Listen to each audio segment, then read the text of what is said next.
L'autre information de la soirée, c'est cette confirmation officielle, cette fois, de la mort d'Ali Laridjani, le chef du Conseil suprême de sécurité nationale. Si on en parle ce soir, c'est bien évidemment parce que Laridjani, c'était un homme clé du régime iranien, abattu donc dans une frappe israélienne.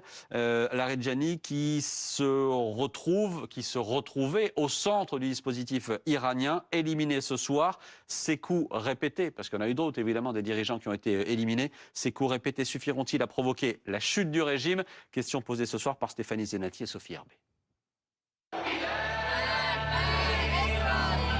Au milieu de cette foule immense, réunie dans les rues de Téhéran pour soutenir le régime, un homme, Ali Laridjani, est interrogé par la télévision d'État iranienne.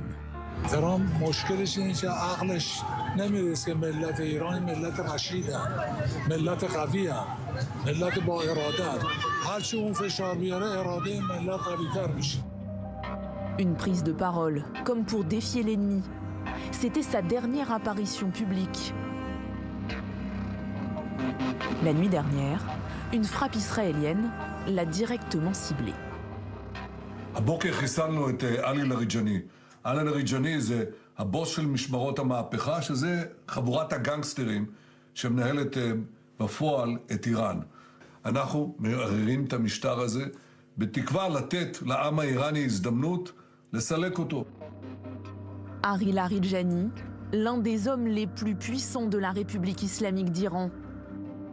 À 68 ans, il était à la tête du Conseil suprême de sécurité nationale, l'organe de sécurité le plus haut à Téhéran. Et depuis la mort d'Ali Khamenei, c'est lui qui, en coulisses, dirigeait le pays. Compact à Téhéran au cri de mort à l'Amérique, mort à Israël pour les funérailles d'Ali Laridjani, le chef tout-puissant de la sécurité, devenu l'homme clé du régime. Des obsèques qui se déroulent en même temps que celles de plusieurs hauts dirigeants iraniens, dont celle du chef de la force paramilitaire Bassidji, Gholam Reza Soleimani, deux cibles prioritaires pour Israël qui continuent d'égrener sa longue liste de responsables iraniens éliminés. Nous sommes au cœur d'une phase décisive après les élections. Depuis ma position très nucléaire, les têtes de l'Iran fort sont en train d'être éliminées. C'est incroyable. À la fois, Ali Laridjani s'est confirmé. Depuis ce matin, mes amis, j'avais l'information, mais il fallait évidemment avoir une confirmation de la part des médias iraniens qui ont vraiment confirmé que Ali Laridjani, le secrétaire du Conseil de sécurité suprême, vous savez très bien, national de l'Iran, a été éliminé. Vous savez très bien le discours qu'il a eu farouche envers Donald Trump et aussi les Israéliens. C'est incroyable. À seulement quelques heures, il a été éliminé, les amis. Les têtes de l'Iran sont en train de tomber, c'est incroyable. Ce qui veut dire que là, les Iraniens, ils ont des tops et des tops qui envoient des informations en temps réel de leur position. Certainement, ils sont à côté, ils divulguent des informations parce que Israël ne peut pas frapper sans qu'il y ait une top. C'est normal, les amis. Même pour le guide suprême de l'Iran, Ali Khamenei, il y a une top forcément. Qu'est-ce qui est en train de se passer, les gars? C'est vraiment un truc de fou. Ça veut dire que l'Iran est bourré de top, de fou. Et oui, qu'est-ce qui va se passer pour la suite? C'est incroyable. Dis-moi en commentaire qu'est-ce qu'on pense. Tiens, tu as ma position. Ce matin, il est mort, une bombe israélienne, américaine, on ne sait pas, mais Benjamin Netanyahou et Donald Trump se sont félicités tous les deux de son élimination, qu'il faut questionner. Qu'est-ce que ça apporte sur le plan militaire et politique, une élimination comme ça? Au tout début du conflit, c'était la première frappe. 50 dirigeants iraniens ont été tués. Est-ce que ça a fait vaciller le régime? Est-ce que ça a amoindri sa volonté de résister? Non. Donc quel effet aura cette mort? Interrogeons-la sur le plan politique et pratiquement moral. Le régime était un régime d'assassins et lui c'est l'assassin en chef. Mais si on commence à considérer que tous les dictateurs, que tous les gens qui tuent, hélas, leurs concitoyens doivent être éliminés comme il l'est lui, il y a du boulot, hein. Le président d'Arabie Saoudite, lui, il coupe les journalistes en morceaux, qu'est-ce qu'on en fait? Bon, donc, pourquoi? Et puis, si on inverse le point de vue, si des dirigeants de pays comme ça tuent un dirigeant occidental, en considérant que le dirigeant occidental est responsable de crimes ici ou là, qu'est-ce qu'on dira? On dira, enfin, c'est scandaleux. Et puis même sur un point purement moral et presque philosophique, le La conception de l'humanisme occidental, c'est la préservation de la vie. C'est à ce titre que nous avons banni de notre arsenal la peine de mort. Là, on l'applique sans aucune Pas les Américains. discussion. Dans certains États, oui. Ah oui, oui, bien sûr, Ça on n'est dépend pas des dans États. tous. Oui, Les Américains, oui, certains. La peine de mort n'est pas interdite aux États-Unis. Dans certains États, oui. Oui. Et dans d'autres, non. Oui. Et nous, en Au niveau Europe, fédéral, ils font ce qu'ils veulent. en tout cas, la pensée occidentale ne s'accorde pas bien de ce genre d'actes. Simplement, notre imaginaire est nourri des exploits du Mossad, des exploits de la CIA, des exploits des agents secrets, des exploits des commandos. C'est un point de vue très occidental, parce que nous sommes les plus forts. Et donc, nous n'interrogeons plus ce genre d'actes dont on peut se demander ce qu'il apporte dans ce conflit précis et ce qu'il apporte à l'Occident en général. Alerte info les amis, c'est là qu'on voit que l'Iran a pris vraiment aujourd'hui l'avantage dans le conflit avec les États-Unis. Je vais vous expliquer pourquoi aujourd'hui. Le président iranien a donné 3 conditions pour mettre un terme à ce qui est en train de se passer en ce moment. Et c'est plus Donald Trump qui pose les conditions aujourd'hui, c'est le président iranien. Et c'est là qu'on voit en fait que le rapport de force, il a complètement changé.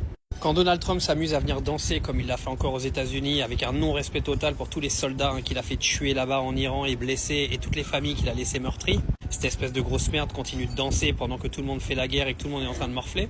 Le président iranien a donné 3 conditions, donc je vais vous les citer maintenant. Donc la reconnaissance des droits légitimes de Téhéran, le paiement des réparations et des garanties fermes contre toute prochaine agression envers l'Iran.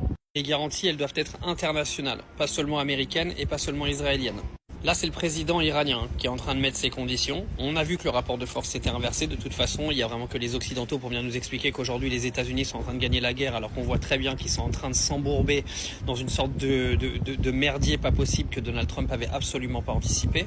Là, on voit que le baril de pétrole est en train d'augmenter. Je veux dire que ça craint un max, les gars. Mais en tout cas, une chose est sûre aujourd'hui, ce n'est plus les États-Unis qui décident de la fin du conflit, mais l'Iran. Et ça change toute la donne. Mais l'Iran a dit quelque chose que vous devez retenir pour toujours. Nous sommes prêts à payer le prix. Est-ce que vous êtes prêts à payer le même prix que nous? C'est la question que vous devez... Aujourd'hui, Dubaï, même aujourd'hui, Dubaï, c'est compliqué. Si on vous dit combien d'argent a été retiré de Dubaï, des banques des Émirats Arabes Unis, si on vous donne le chiffre, vous allez avoir le vertige. Qu'est-ce que les investisseurs disent? Ils disent, on pensait que c'était un Eldorado, un pays de paix, mais on ne savait pas que les missiles allaient siffler au-dessus de notre argent. Je vous ai toujours dit, les Américains disent, l'argent n'aime pas le bruit. Et les gens ont retiré, ils ont commencé, je ne sais pas jusqu'à quel niveau, mais ils ont commencé à retirer. Et tout le monde dit que Dubaï est le plus gros, enfin je dis Dubaï, mais les Émirats Arabes Unis sont plus perdants que tout le monde. Parce qu'ils ont réussi leur développement économique sur la base, d'abord quel que soit l'argent que vous avez, il n'y a pas de taxes là-bas. Vous ne payez rien sur votre argent. Il n'y a pas de taxes à payer, rien. Et les investissements, c'est des facilités énormes. Donc alors imaginez que les gens viennent retirer leurs capitaux. Les gens commencent à retirer leur argent, ils retirent. Et c'est ça qui fait aujourd'hui que Dubaï est en train de perdre. Et le Dubaï est en train de pleurer. Et c'est là que les milliardaires, ils sont... Parce que le problème, c'est quoi? L'Iran, en frappant ces pays, Qatar, Bahreïn, Dubaï, Koweït, Arabie Saoudite et autres, en frappant ces pays, il envoie un message aux partenaires économiques de ces pays-là. Il envoie un message aux milliardaires de ces pays, qui eux-mêmes envoient un message à leurs dirigeants. La question que tous posent, c'est quoi? Mais tu as signé un accord avec les Américains, non? Le pays, mais qu'est-ce qui se passe? Vous avez vu au point où il y a un milliardaire, je crois, saoudien, qui a dit à Donald, il a insulté Donald Trump. Il dit, avant de commencer ta guerre, est-ce que tu les as consultés? Parce que maintenant, ça aussi, ce sera un élément qu'on va développer pendant le direct. L'Amérique qui a insulté l'Angleterre, la France, pour dire qu'on a besoin de personnes, a déjà gagné la guerre. Aujourd'hui, il est en train de demander pardon. Trump est en train de demander pardon aux gens qui venaient l'aider. Mais la guerre, attention, la fermeture du Détroit, on n'a pas encore fini. On n'est qu'encore moitié. Donc, si vos forfaits, là, vous avez vos forfaits qui augmenter votre forfait, il ne faut pas s'en finir. Parce que la bonne partie n'est pas encore finie. Je vais juste ouvrir une petite parenthèse pour vous. Donald Trump a pleuré. Il dit aux Iraniens, il dit, hey, attendez, ne vous fâchez pas. Oui, c'est vrai, j'ai dit, j'ai frappé. Il y a une île où se trouvent les champs pétroliers gaziers de l'Iran. Il dit, va bombarder. Ils ont dit, si tu bombardes, on va mettre le Golfe à feu. Tous les champs pétroliers gaziers, on va tout détruire, tout sans exception. Mais comme il a fait la grande gueule, maintenant, ils sont allés taper là-bas. Et après, ils ont fini d'être... Il dit, pop, rapidement, il dit, bon, je viens annoncer la grande puissance américaine. On a frappé, mais il dit, attendez, on n'a pas frappé comme vous pensez. Il dit, Iran. Parce que le guide qui est là-bas, c'est au fou. Il dit, on n'a pas touché à votre pétrole. Hein. C'est vos systèmes de défense là seulement qu'on a pulvérisé. Sinon, votre pétrole, votre truc là, tout est là-bas. On n'a rien touché. Donc, pardonnez, ne frappez pas. Mais moi, je ne peux pas imaginer qu'un président américain puisse sortir ça de sa bouche. J'ai écouté, j'ai ça ici. Le tweet qu'il a fait sur son truc là, sur sa plateforme, Truth là. C'est ce qu'il a dit. Il dit, Iraniens, pardonnez, on n'a pas touché à vos pétroles, pardonnez. On a frappé pour vous dire que si vous n'ouvrez pas le détroit, on va toucher. Les gens disent que Trump, même si tu es saoulé comment là, même si un seul missile tombe à côté d'un champ pétrolier, on va raser tout le Golfe. Mais en réalité, ce que vous devez retenir, je vous en prie, c'est que l'Amérique aujourd'hui, soyons honnêtes, l'Amérique dans cette guerre, l'Amérique a beaucoup perdu. Je dis bien beaucoup, l'Amérique a beaucoup perdu. Mais, on va continuer. Donc, Benjamin Netanyahou, chacun peut se poser cette question. Pourquoi il ne communique pas avec le président Trump s'il n'est pas mort, s'il n'est pas gravement blessé? Soit il est mort, soit il est gravement blessé. Et ça, c'était un mensonge. Si ce n'est pas le cas, pourquoi il ne communique pas avec Trump? Pourquoi il n'appelle pas Trump? Trump a le temps de parler avec Poutine. Il a le temps de parler avec, comment on appelle ça, les leaders, les monarques du Golfe, mais pas avec son partenaire de crime. Vous avez vu ça où? Depuis quand vous avez vu ça? Il parle avec tout le monde, mais il ne parle pas avec Benjamin Netanyahou. Et s'il n'est pas mort ou il n'est pas gravement blessé, pourquoi il fait cette apparition et puis après on ne voit plus rien? Pourquoi il ne va pas rendre visite aux personnes blessées dans les hôpitaux? Pourquoi? Pourquoi et pourquoi?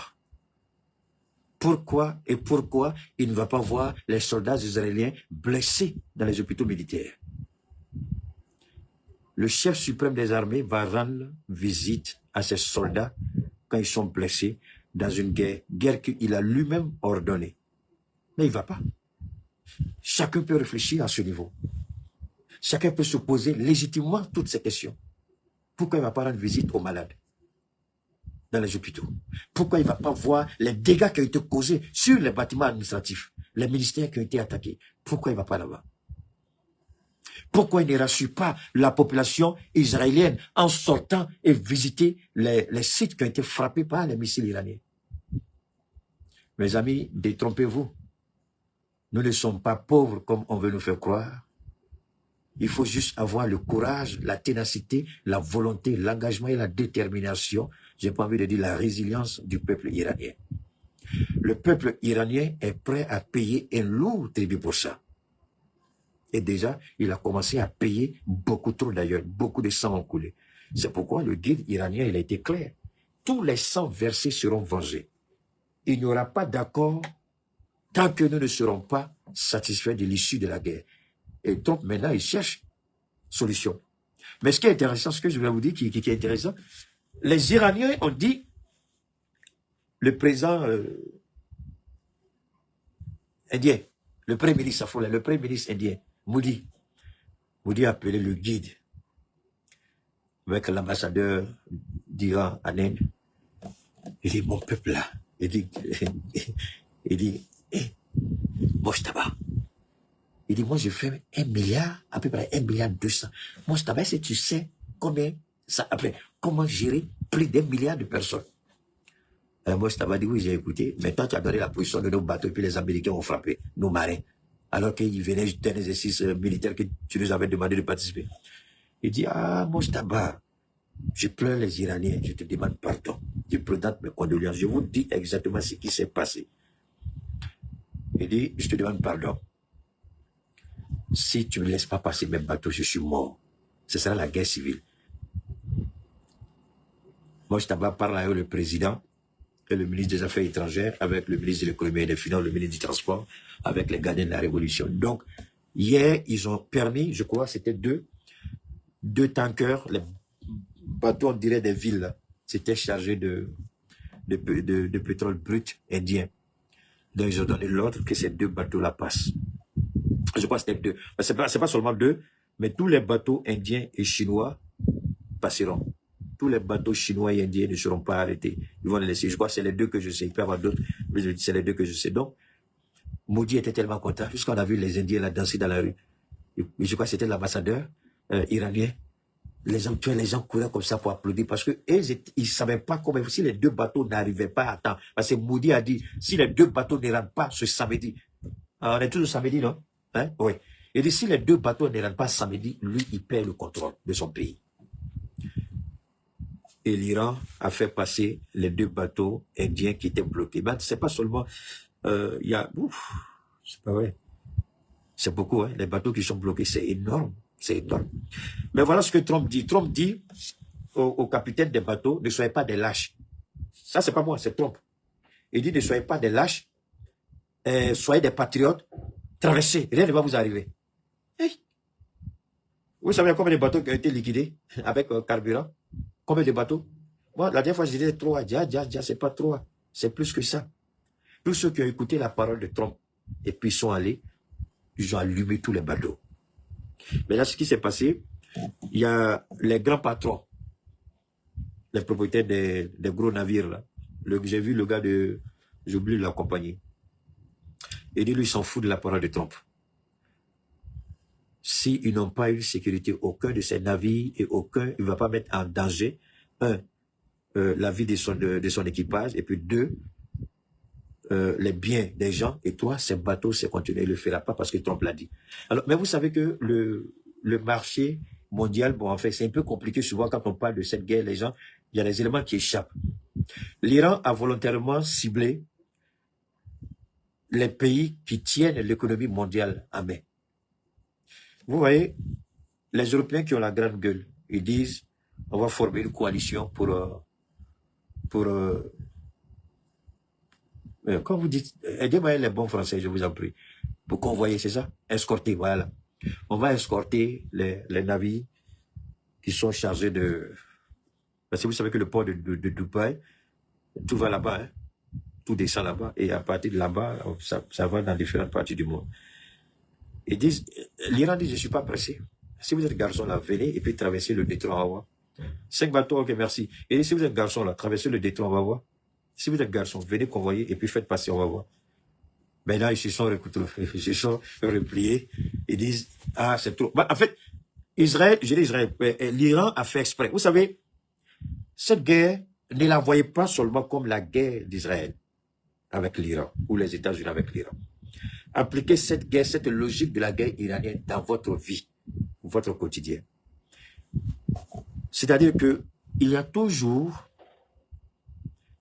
une possibilité. Regardez toujours ceux qui sont en face de vous. Vous pouvez exploiter. Quand je dis exploiter, c'est pas escroquer, non. Quand quelqu'un veut montrer qu'il vaut mieux que vous, il est ceci, il est cela, ne vous laissez pas guider par les émotions. Ça, c'est vraiment fondamental. Prenez le temps, regardez la personne. Pendant qu'elle crie, elle jacaille, vous voyez tout de suite les points faibles de la personne. Et vous savez que si vous appuyez ce bouton-là, elle va se mettre à hurler, à crier dans tous les sens. Cette guerre n'est pas seulement une guerre entre puissances, tout ça, c'est une leçon de vie. Comment la première puissance militaire au monde croit qu'elle est tellement forte, elle veut imposer sa volonté à un État qui est dans un droit. Ça, c'est un.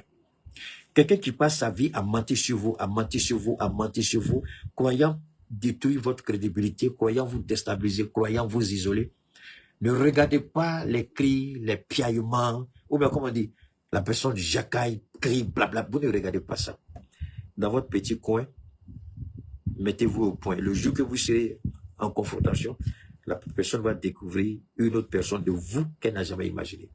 Le Mossad, nous a montré avec le Mossad, on nous a dit que Benjamin Netanyahou n'est pas mort, qu'il est vivant. Après sa sortie, où il était en costume bleu, après sa sortie, où il était en costume bleu, je parle de Benjamin Netanyahou, le Mossad a fait 2 autres vidéos.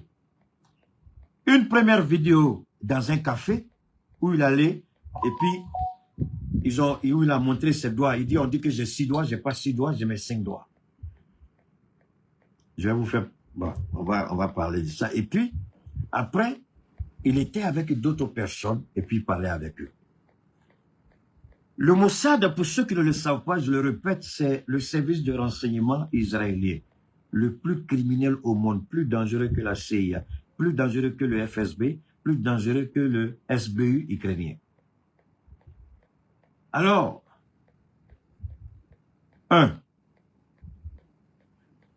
comment un président, pas un président autant pour moi, un premier ministre, qui a le plein pouvoir en Israël, c'est comme ça, c'est parlementaire, le premier ministre, on dit qu'il a 6 doigts. Écoutez très bien, là où le Mossad est tombé. Le premier ministre,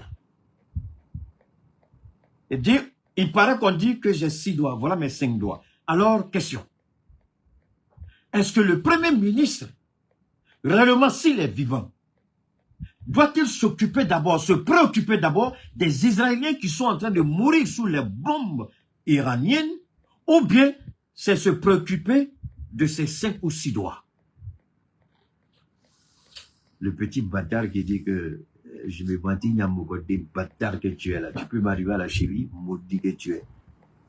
Je répète, un premier ministre qui a plein pouvoir, doit-il s'occuper, de la destruction du pays sous les bombes iraniennes, ou doit-il s'occuper de son apparence physique?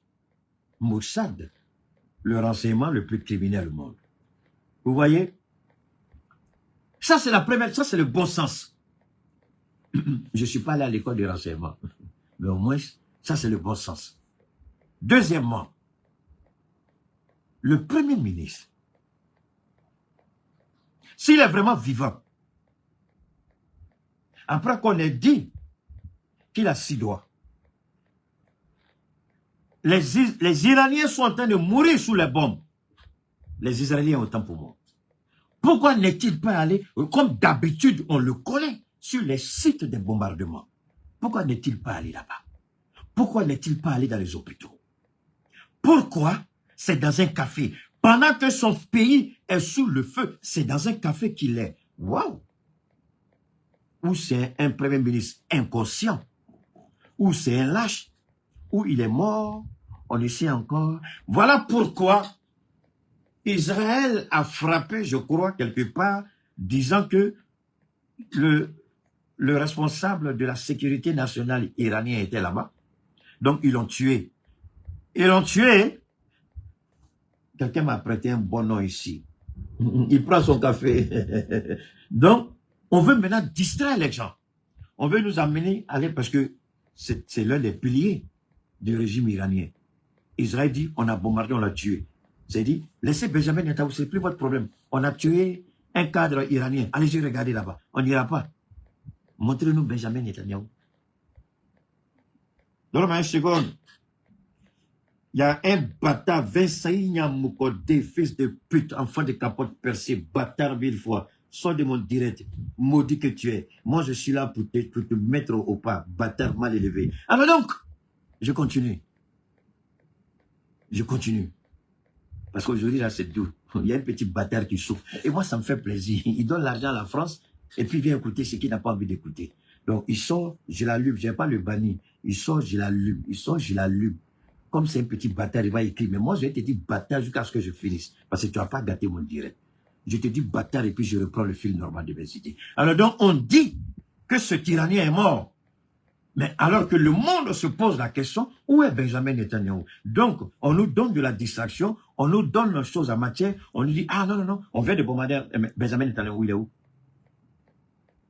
Benjamin Netanyahu, s'il n'est pas mort, tel que nous le connaissons, tel que nous avons appris à le connaître et à le suivre en temps de guerre, il aime se pavaner sur les sites bombardés.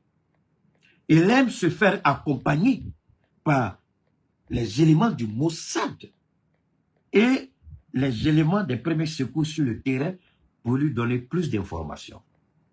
Comme un premier ministre, on dit qu'il a 6 doigts, mais il y a un cabinet de guerre qui se tient. Il n'est pas là-bas, mais il sort pour nous dire qu'il a 5 doigts. Mais il y a un cabinet de guerre, et pendant le cabinet de guerre, il n'est pas là-bas.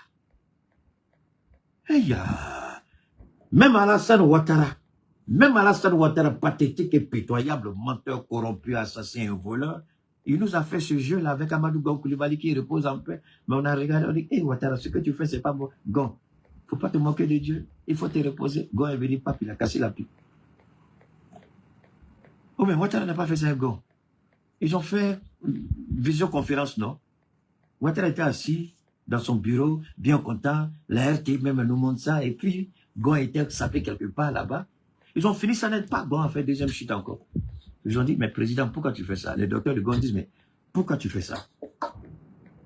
Les gens disent, mais président, pourquoi tu fais ça? Les docteurs de Gon Coulibaly lui disent, pourquoi tu fais ça? Donc, il y a tellement de petits bâtards aujourd'hui là. Allez-y, lavez caleçon sale de vos mamans.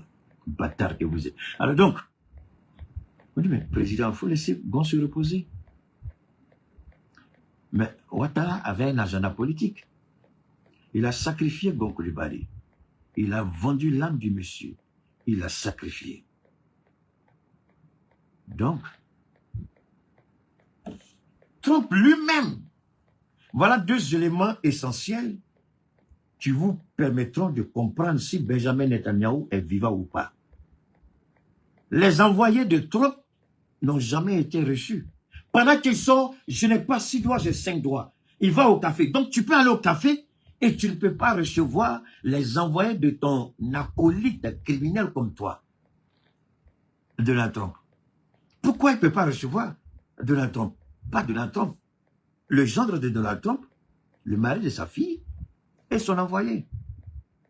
Donc, il ne peut pas recevoir les envoyés de son acolyte de criminel, mais il peut aller prendre un café. Donc, s'il peut aller prendre un café, pourquoi il n'a pas reçu les envoyés de Trump? Pourquoi annuler le rendez-vous, enfin, la rencontre qu'il devait avoir? Parce qu'eux, ils partaient pour être informés de l'évolution de la situation. Mais au lieu de cela, attendez. Attendez. Où est mon truc? Voilà. Alors, vous savez, dans ma seconde, les enfants des capotes percées, là, vous voulez le comparer à moi? Ça, c'est juste mon écran de travail. Et ce chevaux là-bas, là même, là. Vous avez télévision. Ça, c'est juste pour travailler. Hein? Hein? Ça, c'est 75 pouces pour travailler avec. Allez-y, demandez combien ça fait. Hein? Si on est même chose, vous venez parler maintenant. Alors, donc, dans la tête que vous êtes, vous n'avez rien, minable, pathétique que vous êtes. Alors donc, on continue. Voilà, merci. Ah, bon, il y a ça. Non, l'Iran est en train de, depuis l'Amérique, même y compris la Deuxième Guerre mondiale, ils ont attaqué les Japonais en larguant deux bombes atomiques, Nagasaki et Hiroshima. Mais les pertes qu'ils sont en train de subir là, oui, bonsoir, attends, comment vas-tu, Kofi? Ça va bien, Martin? Alors, regardez bien. Depuis le début de la guerre, si vous calculez les dépenses en termes de projectiles, ce qu'ils ont dépensé, les avions qui ont été neutralisés sur les tarmacs, c'est-à-dire sur les pistes, c'est-à-dire les avions, c'est ça qui est là. Mais je n'ai pas ici. Il y avait, je ne sais pas c'était combien d'avions, je crois que c'était 60. Ils étaient tous sous-chargés de kérosène et puis les munitions, tout était dedans. Ils attendaient leur plan de vol le lendemain. Quand on dit que comment on appelle les gens là? Comment on appelle ça? Non, Vietnam, ça c'est en termes de coûts humains. Mais pour le moment, je vais parler de coûts matériels, quoi. Alors, si vous regardez bien, on dit c'est la Russie, on dit aussi c'est la Chine. Bon, entre les deux, je ne sais pas trop, mais c'est qu'elle suit, l'Iran a aidé. Parce que les récentes attaques, si vous n'avez pas les coordonnées géolocalisables précises pour les calibrer avec les missiles, vous allez forcément passer à côté de votre cible. Mais toutes les frappes sont des frappes chirurgicales avec une précision d'horloger. Et c'est là que les Américains disent, ah, Trump, est-ce que ton ami Poutine, là, n'a pas sa main dedans? Mais la plus grande honte aux États-Unis, c'est lorsque Trump, après la grande... Je vous ai dit qu'il a la grande gueule. Hein. Il n'a pas honte, je vous ai toujours dit ça. Il appelle les pays de l'OTAN. Il dit, s'ils ne viennent pas l'aider, ils n'ont qu'à se mettre en tête qu'ils vont payer. Mais comme aux États-Unis, ce n'est pas une monarchie comme en Côte d'Ivoire. Comme aux États-Unis, ce n'est pas une monarchie comme au Cameroun. Trump, tu as seulement 2 ans. Est-ce que ça vaut 2 ans même? Ça vaut plus 2 ans. Ça te reste peut-être 1 an, quelques mois, Trump. Ou bien les gars, c'est pas ça. Ou bien ça reste 2. Oui, il a déjà fait 1 an. Donc ça lui laisser 2 ans, oui, 2 ans, quelques mois. Donc 2 ans, quelques mois là, qu'est-ce que tu as fait au pays de l'OTAN? Puisque tu n'es pas un monarque. Mon ami, donne-moi une seconde. Tossou, je t'invite intelligemment, avant de raconter ta petite vie de choses là, il faut aller intelligemment, va réfléchir à ça. Keïta ne montre jamais quelque chose s'il ne va pas sur plusieurs sources différentes. Je vais sur plusieurs sources différentes. Et très souvent même, ce que tu dis intelligence artificielle, là, il faut réfléchir mon petit. Les gens peuvent utiliser, ça, beaucoup le font. On peut utiliser, ça, cet homme-là, beaucoup l'utilisent comme, comment on appelle ça, comme narrateur. Ça, c'est l'intelligence artificielle. Mais maintenant, ce que tu ne comprends pas, je vais te donner ce petit coup. Donne-moi une seconde, comme il a parlé, il faut que je lui réponde pour dire qu'on n'est pas au même niveau. On peut utiliser l'intelligence artificielle. Aujourd'hui, tout le monde l'utilise. Tout le monde. Quand les bœufs spirites doivent frapper, les informations sont envoyées à l'intelligence artificielle qui détermine tout sur ce qu'on appelle comment on appelle ça? Comment vous dites, quand vous frappez et puis ça touche quelqu'un d'autre, vous trouvez le mot. Donc l'intelligence artificielle calcule tout de suite les probabilités de réussite ou d'échec.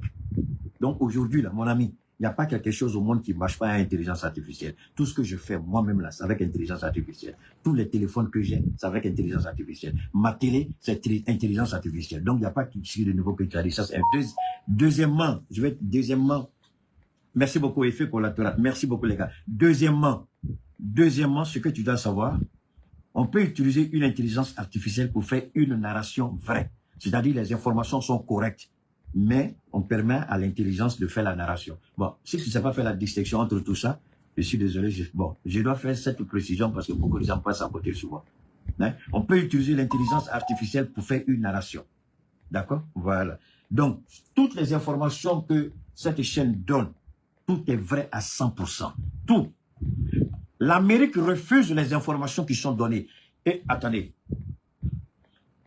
Et c'est ceux-là qui ont poussé, c'est ceux-là, intelligence artificielle, c'est eux qui ont poussé Trump à commencer à parler. Et Trump n'a même pas dit le nombre exact d'Américains qui sont morts. C'est plus que 13. On nous parle de 13, mais c'est plus que 13. C'est eux-là qui avaient déjà dit qu'il y avait des jets qui étaient tombés. Et tout ce, puisque les vidéos circulaient. Ils disent, ah, le jet là, c'est un tir ami. Mais mon ami, le tanker là, qui a été abattu dans l'ouest de l'Irak là, c'est eux là qui ont annoncé avant tout le monde. Les Américains sont sortis pour dire quoi? Merci, balle perdue. Les Américains sont sortis pour dire quoi? Ils disent oui, il y a 2 avions qui étaient il y a eu un incident entre les 2 avions, un a atterri, l'autre est tombé. Mais quel incident ils n'ont pas dit? C'est l'intelligence artificielle qui a parlé. Donc, mon ami, moi, je suis excuse-moi, j'ai pas envie de me vanter, même si ça fait mal aux Ivoiriens. La communication, c'est ma nourriture, c'est mon domaine, je maîtrise et je sais faire la distinction. Quand une information est comme ça, je vais sur plusieurs sites. Et très souvent, quand tu écoutes ceux-là, après, tu vas sur les sites, même si c'est des idiots, sur les sites français, tu vas trouver que tout ce qu'ils disent là, c'est repris là-bas. Donc maintenant, je ne te dis pas d'être d'accord avec moi. Moi, je te dis comment je travaille, ça s'arrête là. Mais là, crois-moi, ne me crois pas, ça c'est toi que ça regarde. Alors, maintenant on continue. Alors, maintenant on continue. J'ai pas fini Benjamin Netanyahu, on va revenir. Donc, ils font des bombardements, et puis ils disent, ah, regardez, en Iran, on a bombardé. Alors moi, je vous avais dit une chose par rapport à l'Iran. Et aujourd'hui, c'est en train de se confirmer, même les plus grands analystes américains le disent. L'Iran dit qu'elle est prête à mourir, c'est-à-dire que tous les Iraniens sont prêts à mourir. Alors, il y a des gens qui m'avaient, je crois que c'était hier, j'étais à une rencontre, hier ou avant-hier, et puis j'ai expliqué un peu la philosophie.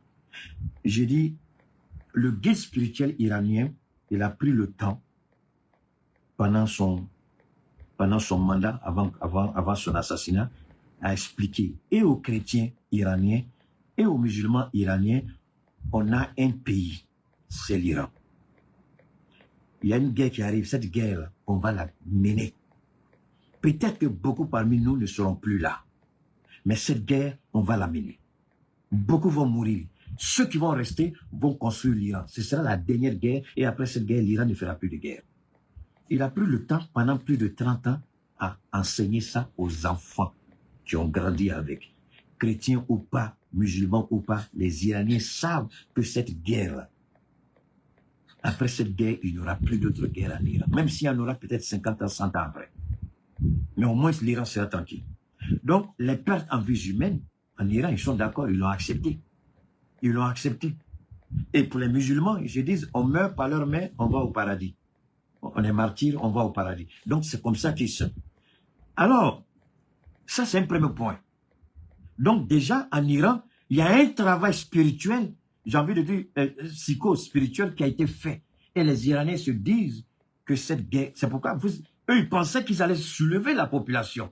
C'est sur ça qu'ils ont travaillé, les premières frappes. Mais ça a été un échec. On a vu les rues de Téhéran bourrées de monde pour soutenir le régime. Donc, à ce niveau-là, c'était un échec. Donc, le régime iranien ne tombera pas comme il le croit. Et quand les Américains ont commencé à préparer ce qu'on appelle Ground Invasion, c'est-à-dire une incursion terrestre, ils ont voulu utiliser d'abord les Kurdes. Les Iraniens ont envoyé des missiles sur les Kurdes. Ne vous amusez pas à venir ici, sinon on va vous exterminer.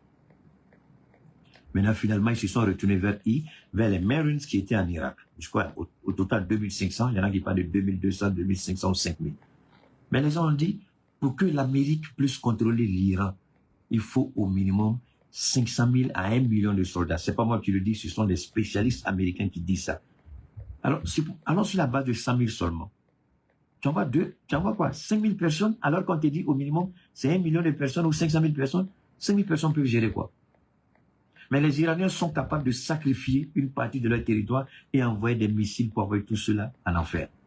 Ils ont la capacité militaire de frapper n'importe quelle position sur leur propre territoire.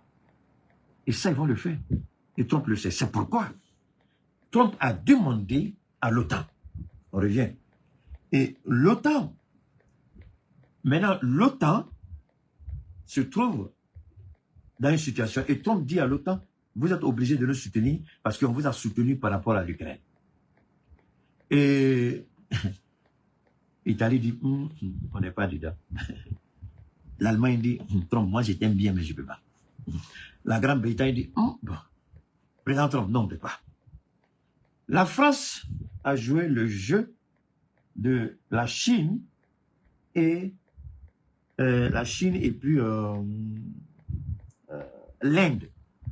Macron a joué le jeu de la Chine et de l'Inde. En faisant quoi? Macron dit à Trump, non, I'm sorry, mais non, on ne peut pas. Si c'est une force, une coalition ordonnée par les Nations Unies, la France se rentre dedans. Mais si c'est vous, on ne peut pas. Mais Macron allait plus loin.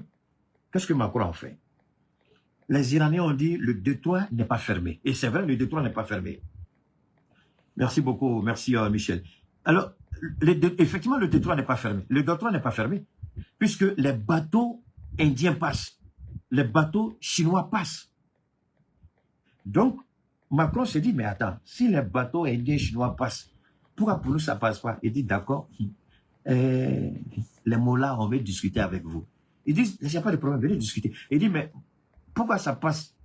Parce que, et là ça fait rire. Et ça c'est parce que l'Arabie Saoudite est dans le coup. C'est-à-dire, les Saoudiens, ils sont dangereux, hein, on a de la vérité, ils sont mauvais les Saoudiens. Et c'est là que les Américains sont en train de se rendre compte que les Saoudiens les ont doublés depuis. Maintenant, qu'est-ce que l'Iran dit? L'Iran dit, et là encore, ils vont me dire c'est intelligence artificielle. Je suis d'accord avec toi, mon frère. Mais il faut aller plus au-delà de ça. Ça dit, faites comme ce que Dieu vous demande. Dieu dit, si quelqu'un dit qu'il parle à mon nom, ne dites pas tu mens, ne dites pas tu dis la vérité. Mais regardez s'il parle vraiment à mon nom. Si j'agis, c'est qu'il parle à mon nom. Si je n'agis pas, c'est qu'il ne parle pas à mon nom. Faites la même chose. Est-ce que moi je fais? Ça veut dire quoi? Quand je vois une information, j'ai plusieurs sources de vérification. Je vais vérifier partout dans toutes mes sources. Et si je vois que tout le monde dit la même chose, c'est qu'il n'y a pas de vérité dedans. Même si officiellement elle n'est pas dite, je sais que tôt ou tard, ils vont en parler. Parce que depuis que cette guerre a commencé, j'ai commencé à suivre ces histoires de narrative. Il y a un gars qui est là, ça fait bientôt un mois, c'est la même chemise blanche qu'il porte. Vous-même, vous savez que ça aussi, c'est intelligence artificielle. Il y a une fille là même il y a une fille là aussi qui fait un il y a une petite fille là aussi, non? Quand Souley de Paris sort, elle est assise dans sa voiture. C'est intelligence artificielle. Elle est dans sa voiture et puis elle parle de Souley. Mais là aussi, mon frère, est-ce que tu as refusé d'aller écouter Souley? Parce qu'il y a une fille qui est là, c'est intelligence artificielle. Aujourd'hui, là, il y a intelligence artificielle, elle est en train de tout mélanger. Mais à toi de faire le bon triche. Quand tu écoutes, comme ça te paraît intelligent, oh, c'est faux. Je suis désolé, c'est toi qui es dans le faux, c'est pas eux. Parce que quand ils disent, va sur plusieurs sources d'informations, il faut aller vérifier. Moi, sur les Américains, quand j'écoute cela, par exemple, il y a des gens comme Joe Rogan, qui est l'as de la communication aux États-Unis. Il y a Candace, ouais, la jeune dame américaine là, qui a mis sa femme au dehors. Là. Il y a Joe Rogan, il y a elle. Il y a, comment on appelle ça? Il y a Chris, non, il y a chose, comment on appelle ça? Il y a deux anciens analystes de la CIA qui eux aussi font des... Donc, quand tu vas, eux ceux-là prennent leurs informations là-bas et puis ils mettent dans la bouche de l'intelligence artificielle pour parler. C'est eux les premiers qui donnent l'information. Maintenant, comment ils arrivent à avoir ça? Parce qu'ils ont encore des entrées dans le renseignement américain. Est-ce que Trump est fou pour venir dire aux Américains qu'on a perdu 60 avions? Moi, je vais vous donner un autre exemple simple. Voilà la photo ici. Je vais vous montrer la photo. J'espère pouvoir vous montrer la photo. Voilà, c'est ici. Attendez, je vais voir. Je pense que j'ai la photo ici. Je crois que je dois avoir la photo ici. Voilà, je dois avoir la photo ici. Alors, est-ce que vous savez que quand les premières personnes à avoir parlé du bombardement de l'aéroport Ben Gurion de Tel Aviv, le plus grand et le seul aéroport international en Israël. Mais c'est ceux-là les premiers qui ont dit. Mais après, qu'est-ce que j'ai fait? Après, je suis allé, voilà ça ici. Après, je suis allé sur Google. Et Google a publié tout. Voilà les images que Google a publiées. Mais pourtant, mon ami, c'est intelligence. Toi qui es sur YouTube, là, tu dis intelligence artificielle, là. Voilà ça ici. Va sur Google et puis il faut taper. Attaque de l'aéroport Ben, ils vont te dire combien d'avions ont été détruits. 73 avions sont partis dans le feu. Mais qui a annoncé, premièrement? C'est ceux-là, intelligence artificielle. N'allez pas dire c'est intelligence artificielle. Ça, c'est votre problème si vous ne voulez pas vous informer. L'information qu'elle a, allez-y vérifier. Et moi, c'est ce que j'ai fait. Je suis allé, voilà. Voilà. Regardez les avions qui ont été... Et c'est exactement le chaos que les gens ont décrit. Ils disent que c'est un chaos total. Et là, eux n'ont même pas présenté les images. Et ça, c'est sur Google que j'ai vu ça. Donc, je ne dis pas qu'ils disent toujours vrai, mais s'il y a une information qui vous a accroché, allez partout et puis essayez de voir s'il y a de la vérité dedans. S'il n'y a pas de vérité dedans, en ce moment, ils disent la vérité. Mais comme on t'a dit que tout ce qui est intelligence artificielle, là, c'est faux. C'est ce qu'on t'a dit. Pourquoi tu ne jettes pas ton téléphone alors? Parce que ton téléphone aussi, c'est intelligence artificielle. Hein? Si tu ne jettes pas ton téléphone, pourquoi tu vas jeter les informations? Il faut juste avoir le courage d'aller fouiller de gauche à droite pour savoir, c'est tout. Alors donc, c'est pas une question d'allier, mon ami. Il faut bien écouter, comment on appelle ça? Michel, c'est pas une question d'allier. Et puis, Michel, attends, soyons d'accord. Attends, tu vas laisser passer ton ennemi devant ta porte, alors que tu sais que s'il passe, il va jeter une grenade chez toi. Pourquoi tu vas le laisser passer? Hein, Michel, toi aussi. Voilà. Bon, mon ami Michel, comme tu es intelligent, et que tu crois que tu connais l'intelligence artificielle, là, moi je dis que c'est parce que tu es bête. Sinon, si moi je ne comprends pas, tu fais quoi dans mon direct? Toi, tu connais là. Mais il faut aller faire ton direct, et puis tu as prouvé que tout ce que je dis est faux. C'est là que moi je vois la force d'un homme. Va dans ton truc. Il y a quoi? Va, hein? C'est quoi? C'est Michel, c'est ça? Michel Basso. Mon ami, si tu es vraiment sûr que tu es garçon, que tu connais, pourquoi tu ne m'invites pas dans un débat contradictoire sur l'intelligence artificielle? Les gars, c'est pas ça. Si tu es garçon, il faut chercher l'application que tu veux. Et puis tu me lances ce défi devant le monde sur l'intelligence artificielle. Si je finis avec toi, ton caleçon va tomber. Est-ce que tu me connais? On va faire notre direct ici, vous venez, c'est pas mon direct, tu vas venir montrer que tu connais. Tu vaux rien parce que tu es minable. Sinon, quand tu as vu ça, ton premier truc, c'est quoi? Ton premier réflexe, c'est quoi? C'est de faire des interventions pour dire aux gens, voilà les erreurs. Mais c'est ce que les petits blancs font. Tu vois, c'est eux qui font ça. Ils sortent avec les informations et puis ils démontrent par A plus B que c'est pas bon. Maintenant, tu es là, c'est pas là, direct des gens, tu viens raconter ta vie de merde avec ta gueule, tu pues la merde, et c'est pas quand même parler ici. Hein? Il faut dégager de mon direct là, idiot. Tu sais même pas de quoi il s'agit. Alors donc, on continue. Tu m'énerves, je te bannis. Si tu connaissais là. Mais c'est ça. Oui, l'Africain, c'est ça. Il est incapable d'apporter quelque chose de plus, mais il est prêt à dire aux autres qu'ils ne sont pas bons. Voilà l'Africain. Voilà. Ça, c'est le prototype de l'Africain. Ça, c'est ce qui empêche l'Afrique d'aller de l'avant. C'est ce qui empêche l'Afrique d'évoluer. Maintenant, ceux qui savent que les gens vont regarder l'intelligence artificielle, pourquoi tu ne fais pas une directe et puis expliquer aux gens? Il y a un Chinois qui fait ça. Il y a un Chinois qui est très fort dedans. Il vient donner des cours gratuits. Si tu connais, tu dis tu es garçon, tu es enfant de ta maman là. Il faut sortir, bâtard que tu es là. Alors donc on continue. Donc, maintenant, il y a eu cette situation avec, je répète, avec Israël. Les avions 73, l'aéroport Ben Gurion, on va revenir là-dessus. Benjamin Netanyahu, on termine rapidement avec lui. S'il n'est pas mort, Benjamin Netanyahu, s'il n'est pas mort, pourquoi n'a-t-il pas assisté au... Je vais voir si je peux retrouver rapidement ce truc-là pour vous. Si Benjamin n'est pas mort, pourquoi il n'a pas assisté au conseil de cabinet qui a eu lieu juste avant qu'il ne vienne s'exhiber qu'il a 5 doigts? Pourquoi il n'a pas assisté au conseil de cabinet? Pourquoi? Non, c'est un idiot, laissez-le, c'est une merde ivoirienne, laissez-le. Si les garçons n'ont qu'à sortir pour montrer aux gens qui connaissent, il n'y a pas de ses parents diraient déjà à vos gueules pourries là où vous venez parler. Montrez que vous êtes à la hauteur. Alors, pourquoi Benjamin Netanyahu n'a pas assisté au conseil de guerre? Pourquoi le conseil de guerre a été présidé, dirigé par le ministre de la Défense et le premier ministre lui-même? Et moi, j'ai honte à la place de, comment on appelle ça, du Mossad. J'ai honte à la place du Mossad. Pourquoi le Mossad se livre à un tel jeu? Ça veut dire que la vie humaine n'a aucune importance, aucune valeur pour le Mossad. Pourquoi le Mossad perdrait son temps à prouver que Benjamin Netanyahu n'a pas 6 doigts à 5 doigts? Il va prendre son café. Il va prendre son café, il est incapable de recevoir les envois de Trump. Il est incapable d'assister au conseil de guerre. Mais il a le temps pour aller prendre un café. Ça, c'est quel chef militaire, ça? Parce que c'est lui qui est. Voilà ça ici. Je vais vous montrer. Je pense pouvoir vous montrer ça. Where is Netanyahu? Is Israel's prime minister? On va suivre ça ici.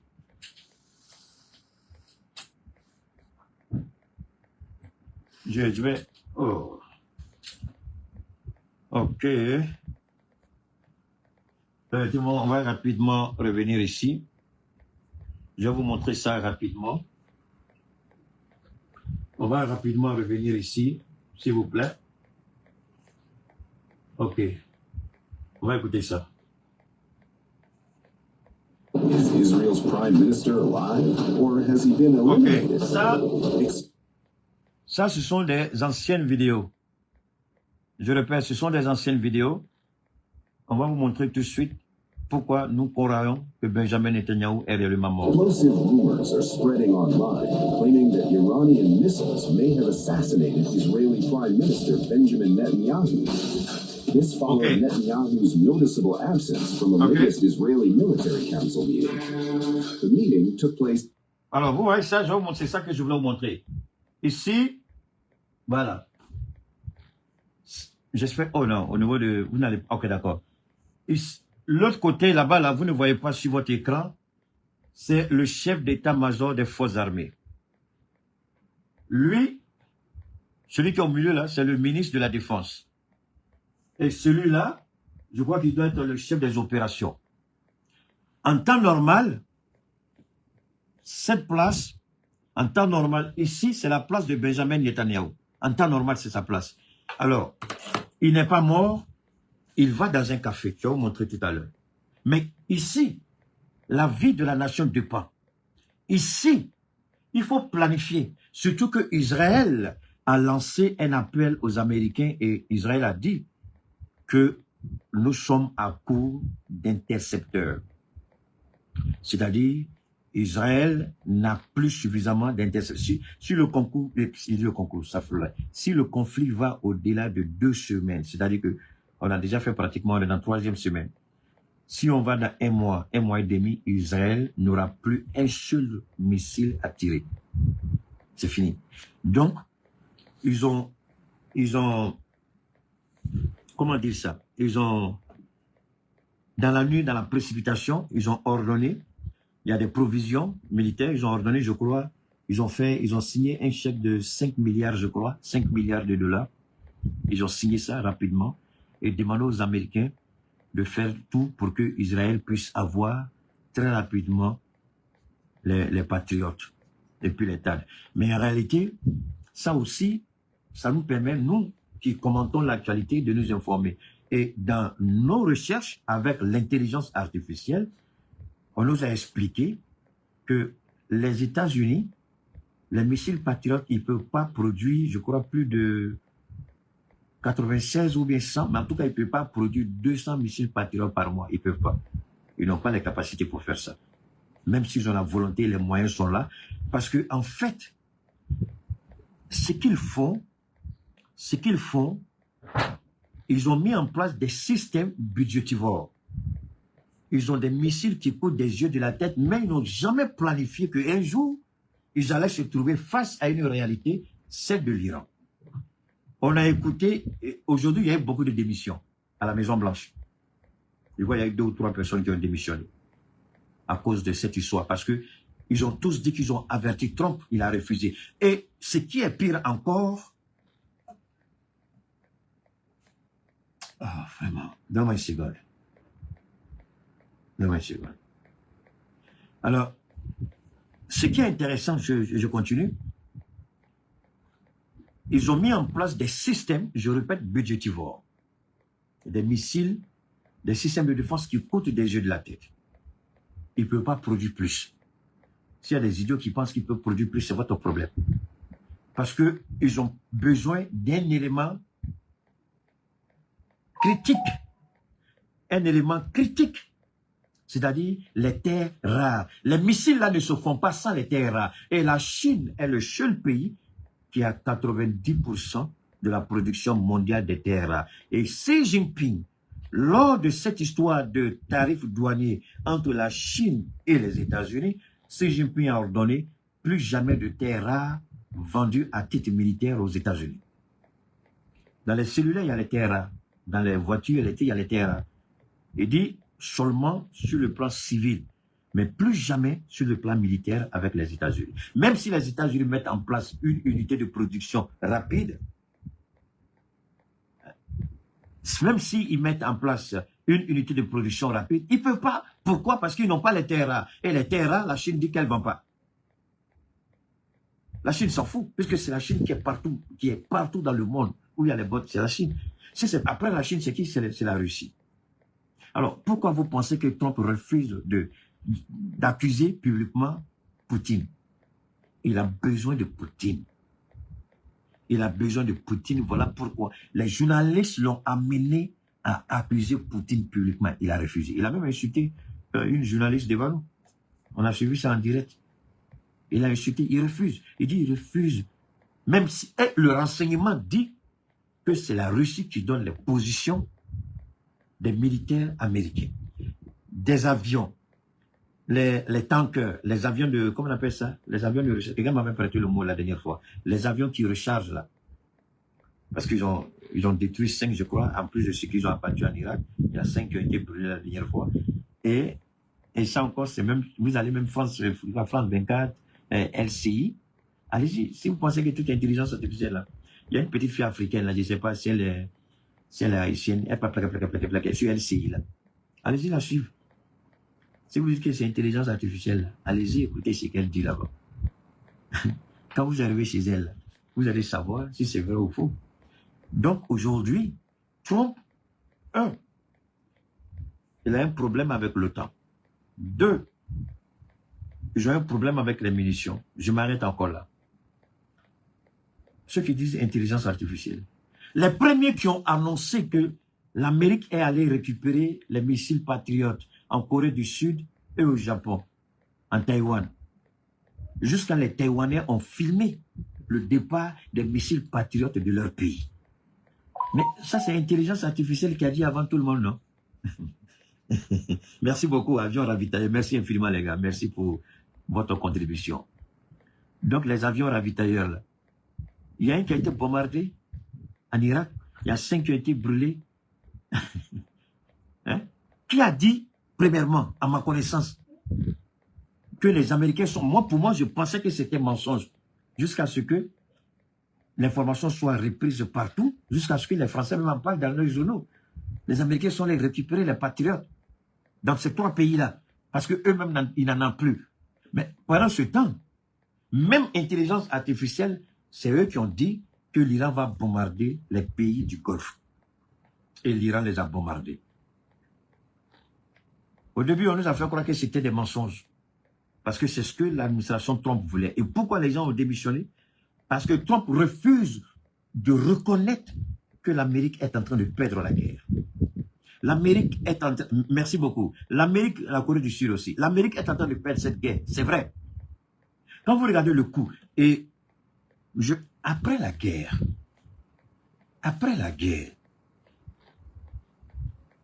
je dis bien après la guerre, les vrais bilans, quand vous allez les écouter, là, les idiots qui veulent nous parler d'intelligence artificielle, j'espère que vous serez honnêtes. De toute façon, vous vous êtes ridiculisés là, de sortir dire, déjà on avait tort. Parce que lors de la guerre, il y a ce qu'on appelle information top secret, information classifiée. C'est après la guerre que la commission de défense peut demander que certaines informations soient déclassifiées pour savoir ce qui s'est réellement passé. Pendant la guerre, il y a des informations classifiées. Je suppose que vous êtes aussi intelligent pour comprendre ça. Vous qui venez m'attaquer là, j'espère que votre intelligence vous dit ça aussi. On n'est pas la même chose, je vous en prie, ne venez pas vous égaler à moi, vous êtes trop petit. Donc, les informations classifiées ne permettent pas de savoir l'ampleur des dégâts. Et c'est l'intelligence artificielle aujourd'hui qui nous donne une idée approximative des dégâts. Je vous ai dit, dès les premiers jours de cette guerre, j'ai dit, moi, je ne viendrai jamais exposer les pertes de l'Iran. Parce que j'ai décidé de soutenir l'Iran. Donc ne comptez pas sur moi pour vous montrer les images de l'Iran, de Téhéran, les immeubles. J'ai dit non. C'est faire une faveur à ceux que nous combattons. Parce que ceux que l'Iran combat aujourd'hui, ce sont les mêmes que nous combattons. Israël n'a jamais été un bon partenaire. Israël, aujourd'hui, il y a des informations qui sortent sur Israël, le gouvernement, les rabbis, bien quoi là. C'est dangereux. Parce que dans leur entendement, dans leur subconscient, ou dans leur, même pas inconscient, c'est-à-dire depuis le subconscient, inconscient, conscient, pour les Israéliens, nous sommes des sous-êtres. Ils sont des choisis de Dieu. et à cet effet. Puisque Dieu a dit, vous ne serez pas les derniers, mais les premiers. Vous ne serez pas la queue, mais la tête. Donc, cette doctrine-là est ancrée dans leur tête. Mais, c'était une promesse de Dieu par rapport à son serviteur Abraham qu'il avait honoré. Mais ceux que nous voyons aujourd'hui, ce sont des criminels de guerre. Ils ne rentrent pas dans cette bénédiction. Mais la parole de Dieu est claire. Moi, je ne vais pas enseigner quelqu'un là-dessus, mais les fractions qui me viennent en tête, aussi bien dans la Torah, la Bible et le Coran, Dieu dit, moi, j'étais prêt à te frapper, j'étais prêt à te jeter en enfer. Mais parce que tu as révisé ton comportement, parce que tu as accepté de te soumettre à la volonté de Dieu, alors je renonce à ce que j'avais prévu contre toi. Allez-y, demandez à vos prédicateurs si vous voulez. Donc, Dieu peut dire, j'avais décidé de t'élever, mais à cause de ce que tu as fait là, voilà ce que je peux faire de toi. Il peut dire, j'avais décidé de te détruire, mais à cause de ce que tu as fait, à cause de ce bon, je ne le ferai plus, je vais t'élever. Mais c'est le même Dieu qui dit tout ça. Donc Israël n'est pas dans ça. Parce que Israël aujourd'hui, ce sont des génocidaires, des criminels. Vous ne pouvez pas être enfant de Dieu et voir ce que Israël fait au Liban, en Palestine, à Gaza, et puis fermer les yeux. C'est pas possible. C'est pas possible. Ce n'est pas possible. Vous ne pouvez pas voir les crimes odieux d'Israël en Palestine et prétendre que ceux-là, ce sont des choisis de Dieu. C'est faux. C'est pas possible. Parce que Dieu nous accorde, Dieu nous enseigne la miséricorde. Vivre ensemble. Dieu nous l'enseigne. Mais Israël ne manifeste aucune pitié. Eux, c'est la puissance de feu. Tuer, détruire. Voilà leur philosophie. Voilà leur doctrine. Ça, c'est pas la doctrine de Dieu. C'est pas ce que Dieu a demandé. Sinon, nous tous, on ne serait jamais là aujourd'hui. On serait morts il y a longtemps. Alors, maintenant, est-ce que Benjamin est mort? Benjamin est mort, je le dis. Maintenant, il peut te ressusciter. Hein?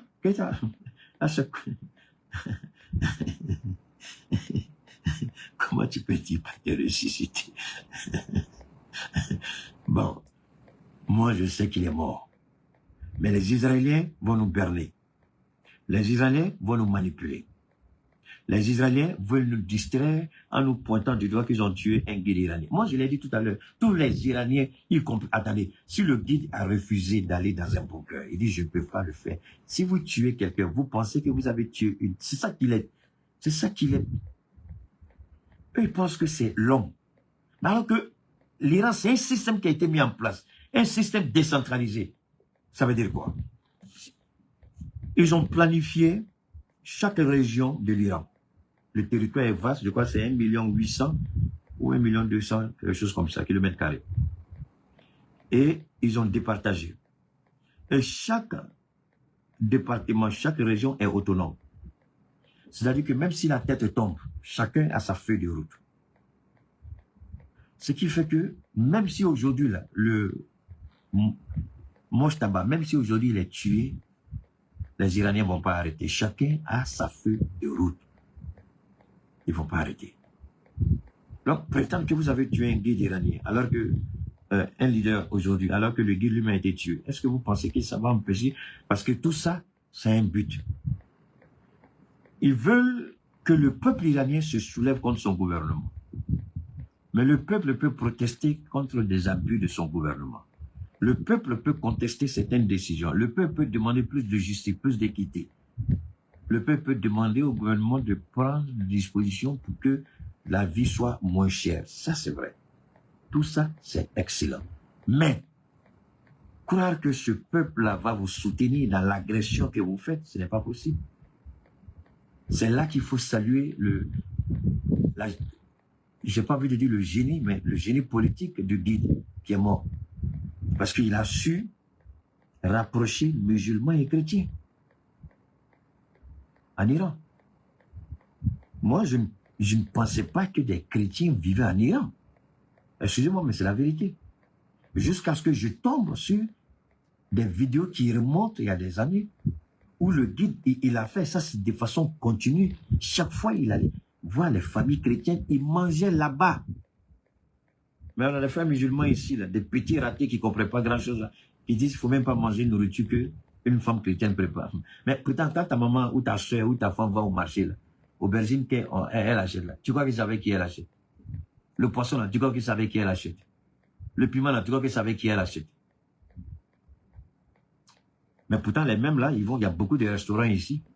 Ceux qui cuisinent dans les restaurants, là, ils sont tous musulmans, non? Il y a des restaurants ici. Et plein de Maliens, il y a des restaurants ivoiriens où les Maliens, tu vois, ils sont pleins pour manger quoi, la mélateke. Il y en a plein. Mais ce n'est pas des musulmans, ce sont des chrétiens. Donc, vous avez une mauvaise lecture de Dieu, mais c'est vous qui êtes les premiers à insulter les gens. Alors, Benjamin Netanyahou, jusqu'à preuve du contraire, nous le considérons comme mort. Un premier ministre qui, en temps de guerre, ne peut pas présider un cabinet de guerre s'il n'est pas gravement blessé, il doit être mort. Sortir, aller dans un café, dire que j'ai 5 doigts pendant que ton peuple est sous les bombes de l'Iran, c'est inconscient de la part du Mossad. Et c'est une bassesse et une manipulation du Mossad. Accorder la vie à ceux qui meurent en Israël.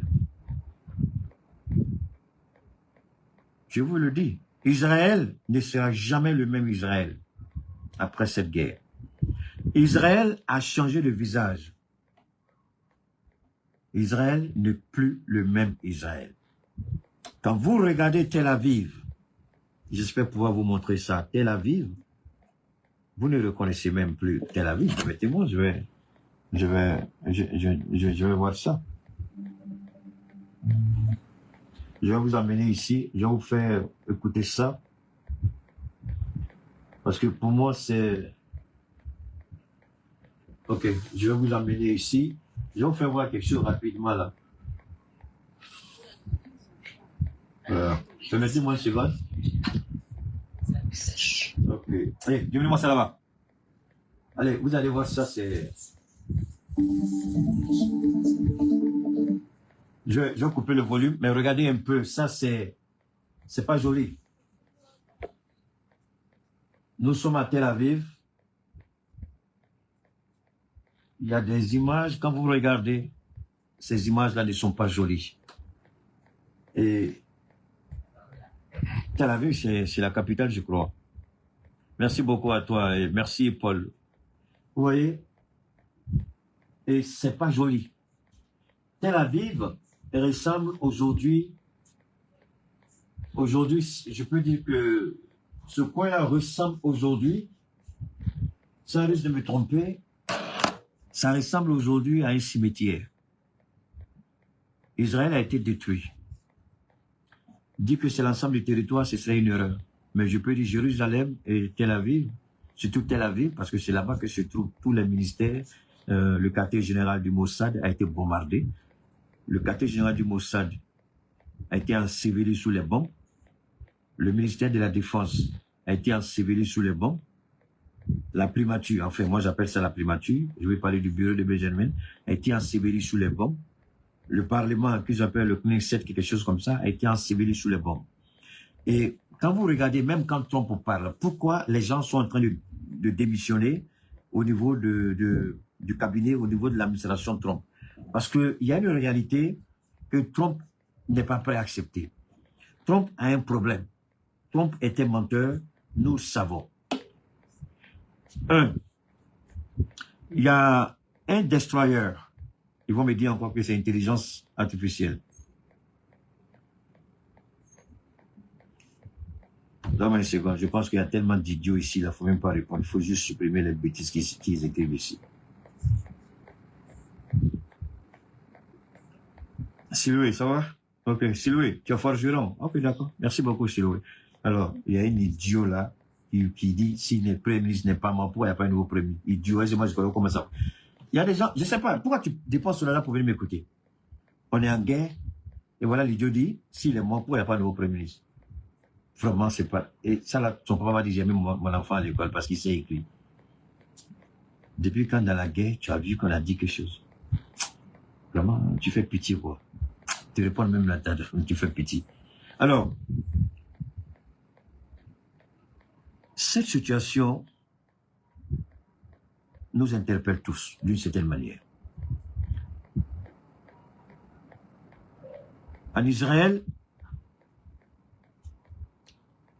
jamais ils vont accepter la défaite. C'est pourquoi ils ont signé, je crois c'est avant-hier nuit, un chèque, je crois, de 5 à 6 milliards de dollars pour rapidement envoyer encore. Mais le problème, c'est qu'il n'y a même pas de stock. Il faut fabriquer. Pendant ce temps, qu'est-ce qu'il faut faire? Il faut négocier un cessez-le-feu. Si vous ne négociez pas le cessez-le-feu, comment? Si vous n'avez plus rien, l'Iran va tout raser. Alors que l'Iran dit, je n'ai pas fini cette affaire de Détroit d'Ormuz, il y a quelqu'un qui a dit que c'est un bateau d'alliés. Je vais expliquer donc tout de suite cette affaire d'alliés-là. Parce qu'il y a un coup que j'étais sur le point d'expliquer, et puis il y a des idiots qui m'ont énervé, ces petits ratés d'Ivoiriens là, qui connaissent rien, pas tous, mais les plus bêtes. Je vous ai dit, il y a les Zoumana, les Drissa, là, c'est eux qui sont là. Alors donc, Israël ne veut pas reconnaître sa défaite. Trump refuse d'entendre que l'Amérique est en train de perdre. Aujourd'hui, tous les spécialistes, tous les analystes militaires sont unanimes. L'Amérique a mal préparé cette guerre. Et Trump a fait la grande gueule avec son ministre de la guerre. Ils sont partis du fait que l'Amérique est la première puissance militaire. Donc, ce n'est pas un pays sous sanction qui peut combattre l'Amérique. Mais ce qu'ils n'ont pas compris, l'Iran a pris près de 40 ans pour s'organiser, creuser des bunkers, créer une ville souterraine. Et les sites d'assemblage, de fabrication des missiles, des drones, des bateaux, des gardiens de la Révolution, n'est pas exposé en surface. Tous les bombardements, je vous l'ai dit le premier jour qu'on a commencé ce voyage-là, je vous ai dit, tous les bâtiments qui sont en train d'être bombardés, ce sont des bâtiments administratifs. Ça, ce sont ces bâtiments-là qui identifient l'État iranien au sens politique. Parce que il faut faire la différence entre l'Iran politique et l'Iran civilisationnel. Hey, il a commencé encore. Il a commencé encore. Qu'est-ce que l'Iran politique? Qu'est-ce que l'Iran civilisationnel? D'accord? L'Iran politique, c'est l'Iran avec le président. Un président élu avec un pouvoir zéro. Il y a un gouvernement, mais tous sont soumis à la domination du guide spirituel. Il y a une élection qui est faite et c'est le guide qui valide le candidat. C'est le guide qui choisit le candidat pour être président. Et le bureau du gouvernement ne peut être formé que quand le guide valide la liste des ministres. Donc, la gestion politique de l'Iran n'est pas la même gestion que nous connaissons. Donc, l'Iran civilisationnel, c'est l'Iran qui va vivre après l'Iran politique qui sera bombardé par Israël et les États-Unis. Donc, ça, c'est un Iran de façade qui n'a aucune structure réelle, aucun pouvoir réel, aucune force véritable. Mais l'Iran civilisationnel, l'Iran historique, l'Iran des cultures, l'Iran des conquérants, l'Iran vainqueur, l'Iran qui a toujours été là, c'est ce tyran-là qui a construit sa défense souterraine. Et ce tyran est guidé, gouverné par les gardiens de la révolution. Donc c'est ce tyran-là qui est en train de se battre sur tous les fronts et qui est en train de gagner sur tous les fronts.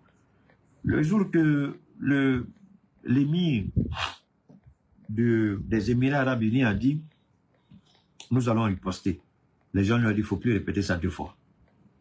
Il ne faut plus répéter ça 2 fois. » Ce n'est pas les Iraniens qui lui ont dit, hein, ce sont ses conseillers même qui lui ont dit « Il ne faut pas répéter ça 2 fois. On ne peut pas faire le poids. » Ceux-là, ils ont passé leur vie pas à construire des gratte-ciel, pas à construire des immeubles, pas à construire un monde occidental. Ils ont tout leur argent là, ils ont mis sous la construction souterraine, comme les Vietcong l'ont fait les Américains. Donc, l'Iran n'a pas investi dans des beaux quartiers, de belles maisons, des immeubles par-ci, des quartiers résidentiels IP par-là. Non, non, non. Pendant que Dubaï fait ça, le Qatar fait, les Émirats Arabes Unis font, c'est ça. Comment on appelle ce pays encore là, l'Arabie Saoudite, d'accord, et les autres. L'Iran a pris son argent pour se former parce que l'Iran savait qu'il y a une guerre qu'elle va mener et que cette guerre, quand elle va commencer, elle ne doit pas la perdre.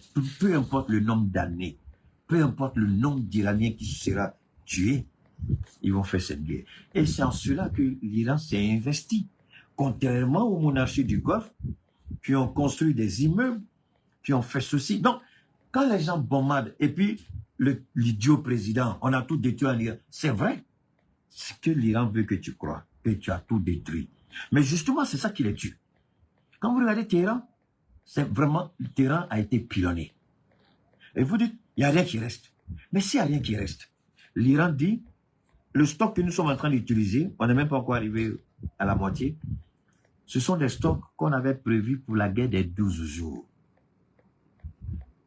Ils disent, et tous les spécialistes disent que l'Iran n'a même pas encore commencé à utiliser le véritable stock qu'il a préparé pour cette guerre. C'est pourquoi ils ont dit au minimum 6 mois, on est prêt.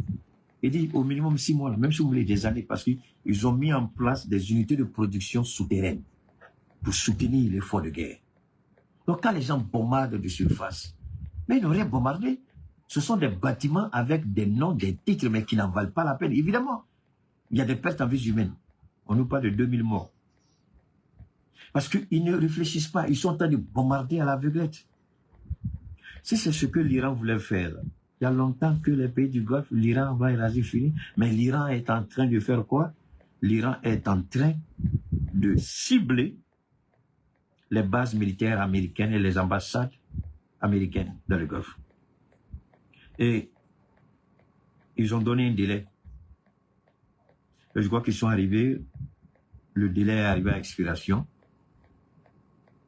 Et ils ont commencé à bombarder. D'ailleurs, avant que je n'oublie, il y a un site. Le site le plus secret, le plus caché en Israël.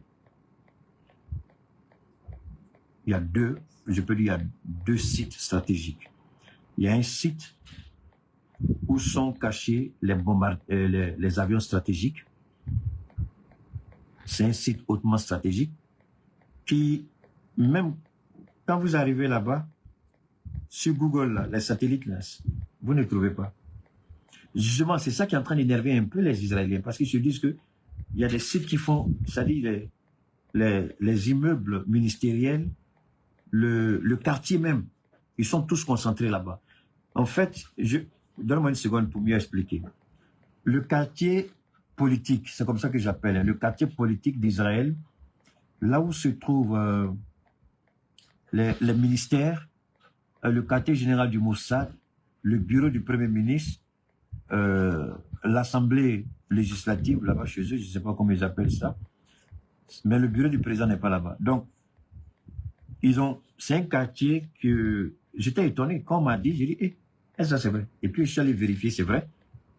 C'est difficile. Quand tu fais des recherches géolocalisées, tu ne trouves pas. Alors, tous les bâtiments administratifs là-bas ont été construits avec différents niveaux. C'est-à-dire que la plupart des bâtiments, il y a des bunkers en bas. Il y a des centres de commandement qui sont en bas. C'est-à-dire que si là en haut, la surface est bombardée, les gens peuvent se retrouver en bas pour toujours continuer à ordonner les actions militaires. Alors l'Iran a sérieusement bombardé là-bas, pratiquement tout détruit. Donc je peux même dire qu'il y a plein de gens qui sont sous les gravats, c'est ça, non? On n'est même pas certain si on pourra les faire sortir. Mais comme c'est des... Voilà, j'arrive. Effectivement, c'est ça à bout. Donc tu vois, c'est un peu ça, c'est à Tel Aviv. Maintenant, en dehors de Tel Aviv, dans le désert israélien, il y a 2 sites stratégiques. Un site où ils ont développé l'arme nucléaire, à peu près 400 têtes, 400 ogives nucléaires, je crois. À peu près, c'est ce que les gens ont dit, à peu près 400 ogives, c'est énorme. Et puis, il y a maintenant la base des avions stratégiques. Les avions qui sont supposés porter les ogives nucléaires. Ces avions-là sont là-bas, les avions qu'ils ont achetés avec les Américains, les F-35, tout ça. Donc, l'Iran a localisé ces 3 sites stratégiques névralgiques d'Israël. Un, le quartier général, les différents quartiers généraux au niveau de Tel Aviv, où ils ont laminé, ils ont sérieusement bombardé. Les cratères même, on a vu, il y a des images. Parce que comme Israël a beaucoup sanctionné, et il y a une loi même qui est sortie. Soit on te surprend en train de partager des images de bombardement iranien, je crois que tu fais 30 mois. Je crois que c'est 30 mois, je crois 30 mois de prison. On te met en prison pour 30 mois. Donc qu'est-ce que les Chinois ont fait? Les Chinois ont tourné leur satellite commercial. On dit quoi? C'est un, non? Aidez-moi ici, je ne comprends pas français. C'est un satellite, d'accord. Les satellites commerciaux chinois. Mais en fait, quand la Chine te dit satellite commercial, là, il ne faut pas croire à ça. C'est des menteurs. Donc, les satellites commerciaux chinois ont commencé à publier les images de ce qui se passe en Israël. Donc, à Tel Aviv, c'est grâce à ces images satellites-là qu'on a pu voir l'ampleur des dégâts. Ce n'est pas tout. Maintenant, la frappe qui a eu lieu sur le site stratégique où se trouvent les F-35 et les avions stratégiques, Israël a démenti. Les Chinois ont fait sortir les images des frappes. Donc là-bas, même si les avions n'ont pas été touchés en grande partie, le dépôt de kérosène et les pistes d'atterrissage et de décollage ont été sérieusement endommagés. Donc, les avions ne peuvent même pas décoller à partir de là-bas, puisqu'il n'y a pas de piste pour ça. Tout a été détruit. Maintenant, le site nucléaire, je me rappelle, je n'ai pas idée de 2, mais je me rappelle, il y a eu un bombardement. Mais après ça, je ne sais pas s'il y a eu un deuxième bombardement en Israël. Ça, c'est ce qui concerne Israël et le mensonge qu'on veut nous faire croire que Benjamin est vivant. Un premier ministre, en temps de guerre, ne peut pas se pavaner dans un café et être incapable d'aller présider un cabinet de guerre. Ça pose un problème. Ils sont plus soucieux à montrer qu'il a 5 doigts, mais ils ne sont pas soucieux que c'est le chef suprême des armées et qu'il doit avoir des réunions avec et le Mossad et les forces armées israéliennes. Donc, jusqu'à ce que nous on voit Benjamin Netanyahou avec son complice se trompe, jusqu'à ce qu'on le voit présider des réunions de guerre, jusqu'à ce qu'on le voit réellement dans sa position et sa posture de Premier ministre, tant que ce n'est pas ça, en ce qui me concerne, il est mort. Mais je n'oblige personne à me croire. Je tire ma conclusion sur des faits pragmatiques. Même Ouattara, quand il était malade, contre la vie de ses médecins, il a demandé que ces médecins soient transférés, peu importe le coût. L'État de Côte d'Ivoire va payer. Ouattara a fait campagne. C'est après qu'il a fui pour aller se reposer en France. On allait le brancher dans les appareils là, pour qu'il soit en vie. On l'a bombardé de drogue pour qu'il puisse tenir. Ça se voyait. Il était tellement... Mais un chef doit rester un chef. Un chef qui n'est pas un chef. Dites-moi, des Israéliens sont en train de mourir et lui se soucie de ses 5 doigts. Des Ivoiriens sont en train de mourir, il n'est pas dans un cabinet militaire en train de prendre part à une réunion importante, à une réunion stratégique, mais il est dans un café en train de boire. Et puis là encore, c'est compliqué parce que même là-bas, le Mossad a été pris encore la main dans le sac. Il porte une bague. Quand il fait le mouvement, la bague disparaît. Il boit le café, la mousse laisse une petite moustache. Le temps de retirer, on voit la petite moustache. Mais quand il commence à parler, la moustache là a disparu. Donc, il y a tellement d'éléments qui sont incohérents dans cette tentative. Mais pourquoi on ne l'amène pas au cabinet de guerre? Parce que n'importe qui ne peut pas avoir accès. Il faut avoir un niveau d'accréditation élevé. Donc, si on veut nous faire croire qu'il est vivant, pourquoi on ne le fait pas? Pourquoi on ne le voit pas assister au cabinet de guerre? Parce que pour avoir accès à ce local même, il faut avoir un niveau d'accréditation élevé. Il y a différents niveaux. Je ne sais pas Mais il n'a pas ce niveau, il ne peut pas assister. Mais pourquoi le Mossad s'amuse avec les émotions des Israéliens? Mieux, on nous a dit que, blessé gravement, il a été transporté en Allemagne. Et il n'a pas survécu à sa blessure. On dit que son fils est gravement blessé, son frère a été tué. Mais les Israéliens, ils sont tellement forts à dire c'est pas vrai, mais ils sont les premiers à dire on a fait ça, on a fait ça. La manipulation, ils sont très forts dedans. En ce qui me concerne, alors, ils sont tous des menteurs. Maintenant, aux États-Unis, l'Iran a imposé sa loi. Quelle est la loi de l'Iran? C'est là que ça devient intéressant. Ça, c'est la deuxième partie de notre intervention sur pourquoi le détroit est fermé et pourquoi la fermeture du détroit, l'Iran a joué, comment on dit, échec et mat, c'est ça? L'Iran a sorti le grand jeu.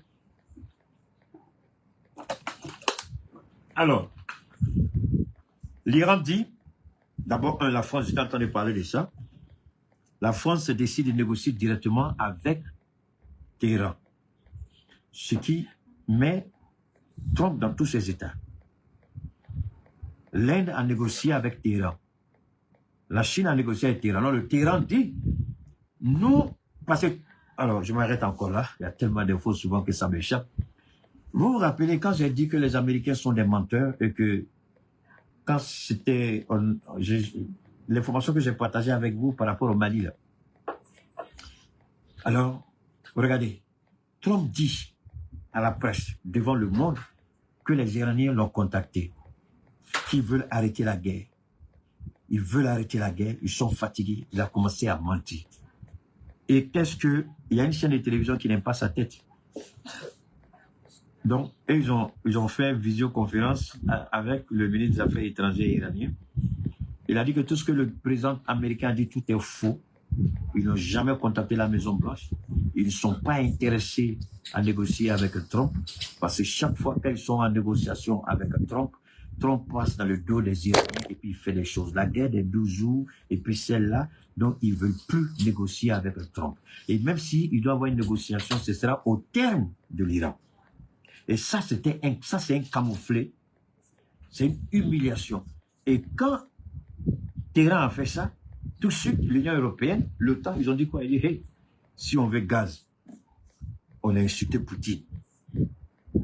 On a essayé d'humilier Poutine. Repartir Poutine, mieux vaut s'entendre avec l'Iran que d'aller chez Poutine. Donc, que fait l'Union européenne? L'Union européenne dit, nous n'allons pas, en général, l'Union européenne fait des négociations groupées. Mais l'Union européenne dit non, on ne va pas faire des négociations groupées. On laisse chaque pays décider. Donc, chaque pays décider. Donc, ceux qui veulent négocier, qu'ils aillent négocier. Ceux qui veulent pas négocier, qu'ils ne négocient pas. Alors donc, quand Trump a fait son appel, eux tous ont dit, on n'est pas intéressé à aller faire cette guerre. Si c'est les Nations Unies, sur le couvert des Nations Unies, si c'est une résolution des Nations Unies, oui, on sera partant. Mais une guerre des États-Unis, on ne veut pas. Et Trump dit, il a commencé à les menacer, les insulter, tout ça. Alors maintenant, ils se disent qu'est-ce qu'il faut faire. Comme vous connaissez la France, c'est le premier pays le plus traite au monde. La France a pris son téléphone, Macron a pris son téléphone et puis il a appelé le président iranien. Il dit qu'est-ce que je dois faire pour que mes bateaux puissent passer, les bateaux de la France, notre pétrole, notre gaz naturel. Il dit si vous achetez en dollars, ça passe pas. Mais vous devez acheter tous en yuan. Alors la question maintenant, pourquoi l'Iran exige que pour que les bateaux passent, il faut que le gaz ou le pétrole soit acheté en yuan? Et là, on va me dire c'est intelligence artificielle. Mais c'est partout, mon ami. Il faut aller t'informer. La question n'est pas de dire que je ne défends pas l'intelligence artificielle, mais je dis, ils peuvent donner des informations. Il appartient à chacun d'aller chercher si c'est vrai ou faux, que chacun aille s'informer. Donc, l'Iran dit, nous n'allons plus laisser les bateaux passer avec le pétrole brut ou le gaz liquéfié, payé en dollars. Waouh, ça c'est faux. Waouh! Donc, il faut que le gaz ou le pétrole qui doit transiter par le détroit iranien, il faut qu'il soit payé en yuan chinois. Alors, question. Est-ce que l'Arabie Saoudite, il n'y a pas de problème? Donc, ça veut dire que tous les pays du Golfe, là, les royaumes, là, les monarchies, là, et tous ont déjà commencé à utiliser l'argent chinois comme moyen d'échange. Même si et tous ne le font pas. Le fait même d'oser dire ça, ça pose un sérieux problème. Et je vous ai dit une fois, si vous vous rappelez, j'ai dit, Trump sera l'idiot que Dieu a envoyé pour que le monde se libère de la domination du dollar et de ses occidentaux. J'espère que vous vous rappelez de ce que j'ai dit. J'ai dit, comme l'idiot de Macron a été une bénédiction pour nous en Afrique, particulièrement les pays de l'Est, nous, j'ai dit, je prie que Trump soit une bénédiction pour les autres dans le monde, que son idiotie les pousse à briser le tabou. Le fait que l'Iran vise des avions de guerre américains, même si l'Iran n'arrive pas à les abattre, même si l'Iran ne les touche pas, mais le fait de viser où sont stationnés ces avions, ça veut dire que le mythe américain est mort.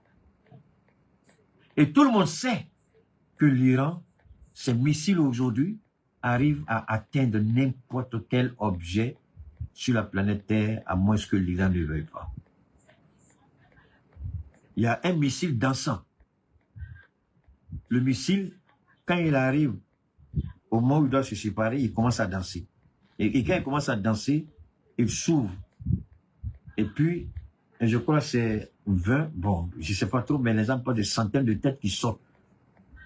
Et ces missiles ont une capacité de 1 à 2 tonnes. C'est-à-dire, on peut une tonne 500, 1 tonne 800, 2 tonnes. Et chaque tête, je ne sais pas c'est combien la capacité, mais en tout cas, c'est reparti entre les différentes têtes. 50 par moment, 30 par moment, 20, et puis bam. C'est-à-dire que si tu envoies un missile intercepteur, c'est dangereux, mais il ne faut même pas envoyer un missile, c'est mieux. Parce que quand le missile frappe, et là, le champ d'action s'élargit. Parce que quand il frappe, une fois qu'il s'ouvre, ça devient puissant. Mais quand tu ne le frappes pas et qu'il s'ouvre, le champ d'action peut-être est plus ou moins limité. Mais quand tu le frappes, ça fait boum là. Ça va plus loin que tu ne peux l'imaginer. Je pense qu'ils ont parlé de 18 km², je crois. 18 km², ça c'est beaucoup. 18 km², c'est beaucoup. Donc l'Iran impose et dit, nous n'avons pas fermé le détroit, il y a des bateaux qui passent. Alors quand Trump a dit aux bateaux, soyez, aux capitaines des bateaux, soyez des garçons. 80, ok, merci beaucoup, 80 têtes. Il dit, soyez des garçons, soyez patriotiques. Les gens disent, ah, Trump, non, on est patriotique, pourquoi ton fils là, il n'est pas à la guerre? Il faut envoyer ton fils aussi, n'a qu'à porter tenue militaire. Donc, les gens qui ont écouté Trump, ils sont sortis, leurs bateaux ont été frappés. Et il y a un destroyer américain qui a coulé. On va me dire c'est intelligence artificielle. Bon, ben, allez-y sur les plateformes des grands spécialistes américains. Si c'est intelligence artificielle, bro, vous allez savoir. En fait, j'espère que vous comprenez anglais, parce que si vous allez là-bas aussi, que vous ne comprenez pas anglais, c'est compliqué. Donc, tout le monde sait qu'il y a... Parce que Trump, aujourd'hui, il refuse de dire que c'est une guerre, c'est à dessein. S'il dit que c'est une guerre, il faut chercher l'approbation du Congrès. Ce qu'il n'aura pas.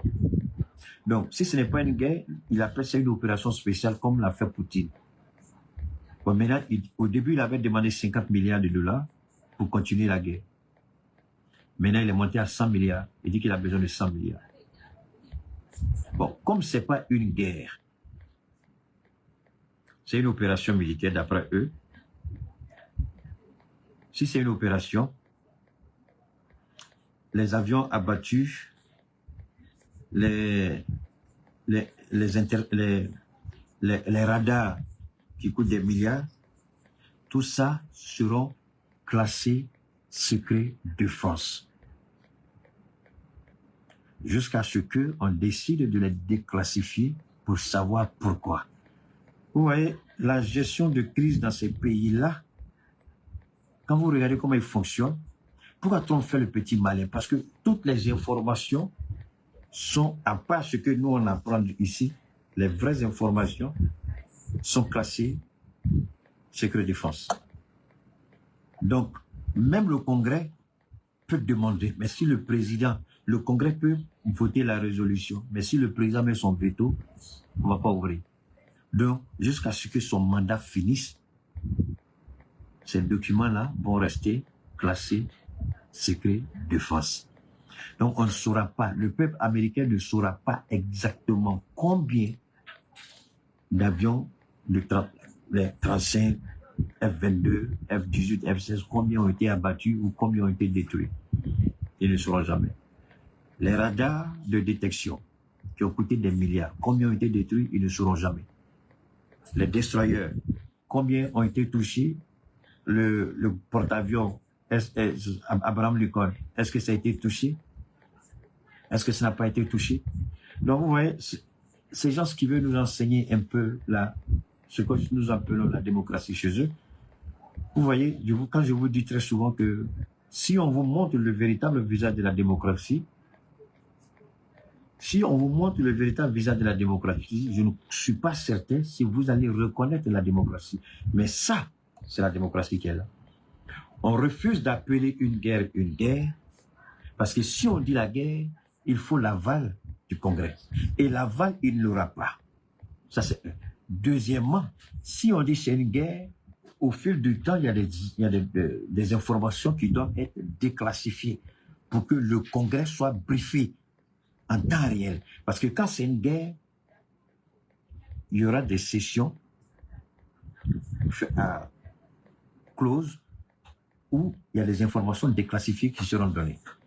Et là, tout de suite, on peut arrêter le président. Non, tu arrêtes tout de suite. Mais tant que ce n'est pas une guerre, les documents restent classifiés. Le Congrès n'a pas son mot à dire. La seule chose qu'il peut faire peut-être, c'est de refuser de lui donner l'argent qu'il veut pour continuer la guerre. C'est ça qu'ils appellent démocratie chez eux et c'est ça qu'ils veulent nous imposer. Nos États regardent et apprennent. Moi, j'en parle parce que j'estime que nos présidents, non pas qu'ils écoutent ce que je dis, mais qu'ils regardent ce qui se passe là-bas. Ça peut nous donner matière à réflexion sur des choses à faire dans l'avenir. Comment c'est en pleine guerre avec l'Iran qui veulent renouer avec nous parce qu'ils ont peur de ce que j'avais dit une fois et ce que l'Iran a confirmé. Depuis quand l'Iran a confirmé ce que tu as dit? D'accord, écoutez. Le premier jour, je suis sorti, j'ai dit quoi? J'ai dit, les terroristes qui sont dans le Sahel, commencez à retourner vos armes comme ceux qui vous envoient vers nous. Ils viennent de tuer le guide iranien. Oh, mais c'est pas ce que j'ai dit, c'est ce que j'ai dit. Et quelques jours après, quand Mojtaba a été choisi, ils ont demandé à toutes les cellules dormantes de se réactiver tout de suite. Et donc, ils savent que les cellules dormantes seront en communication avec les terroristes dans le Sahel. Voilà pourquoi les Américains veulent dardard avoir accès à notre espace aérien. Vous voyez? Ils croient qu'ils sont intelligents. Ils croient que nous ne sommes pas suffisamment intelligents pour comprendre. Les Américains s'en fichent de nous. Pourquoi c'est maintenant qu'ils viennent? Parce que l'Iran a commencé à activer les cellules dormantes. Et les cellules dormantes restent toujours en communication avec les chefs. Pas nécessairement avec l'Iran là-bas. Parce que ils ont des chefs dans le Sahel. Et leurs chefs là, qui les nourrit? C'est la France, c'est l'Union européenne, c'est l'Ukraine, c'est les Américains. Donc, ils n'ont pas quelque chose à trouver dans notre ciel. C'est ce que je dis à nos présidents. Donnez-leur la liste des pays qui financent le terrorisme, c'est tout. Ils n'ont qu'à aller là-bas, ils n'ont qu'à leur dire, arrêtez d'emmerder le Sahel. S'ils arrêtent tout de suite l'Amérique, ils n'ont pas besoin de venir chez nous. Puisque nos présidents, nos États connaissent ceux qui financent le terrorisme chez nous. Ils n'ont qu'à parler à Ouattara, en Côte d'Ivoire. Les Américains sont là-bas, non? Ils n'ont qu'à parler à Ouattara. Ils sont au Nigeria, non? Ils n'ont qu'à parler à la France, ils n'ont qu'à parler à Patrice Talon, puisque c'est eux qui font recruter par les gens de Boko Haram. Ils n'ont qu'à parler avec eux. S'ils arrêtent de les financer, là, ils seront tranquilles chez eux. Donc vous voyez, cette guerre, malgré qu'on essaie de nous faire croire que tout va bien, l'Iran est dans son droit de se défendre. Ça, c'est un. Deuxièmement, la crise pétrolière n'a pas encore commencé. Et nous sommes heureux, et nous sommes fiers. Hier, j'ai discuté avec un ancien responsable de la douane malienne. Il m'a dit, Keïta, les gens sont mauvais au Mali. Il dit, est-ce que tu sais qu'il y a excédent de carburant au Mali? Il y a tellement de carburant que la douane réalise un chiffre d'affaires inimaginable sur les tarifs douaniers, sur les hydrocarbures. Tellement il y en a. Il dit, mais ce qu'on ne comprend pas, on ne voit même pas ça dans les stations. Mais pourtant, le carburant est là.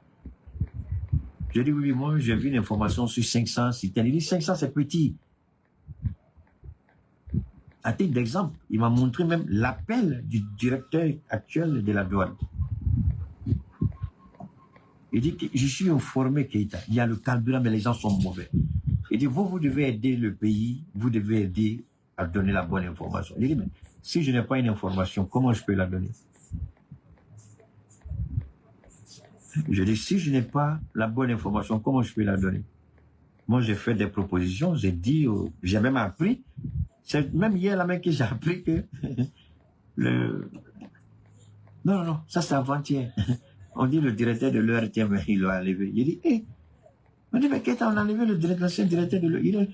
Il dit, ah. Donc j'ai fait campagne jusqu'à... Le gars est parti. Il dit, ah, d'accord. Ils ont enlevé le directeur de l'ERTM. Il dit, d'accord. Et le nouveau. Il dit, bon, comme je ne sais pas trop, j'espère que le nouveau est bon. Donc, et effectivement, quand j'ai regardé l'actualité, je vois, ils sont allés attraper encore les gens sur les bidons. Et les gens continuent. Moi, je pense que le gouvernement n'était pas dur. C'est-à-dire, un camion qu'on trouve dans une cour en train de décharger le carburant pour qu'on remplisse là, dans les bidons de 20 litres là. Moi, je pense que les gens, ils n'ont qu'à arrêter. C'est-à-dire, il faut frapper dur. Qu'est-ce que je veux dire? C'est-à-dire que, moi, je m'en fous du chauffeur. Le camion doit être saisi et confisqué par l'État du Mali. Je répète, parce que ça là, si le Mali ne sort pas les gros moyens, ils ne vont pas arrêter. Moi, je pense que le camion est confisqué, même si le chauffeur fuit là. Tant que le chauffeur ne vient pas, et même si le camion doit être restitué, c'est avec une pénalité. Parce que c'est des Maliens qui meurent en protégeant ce carburant.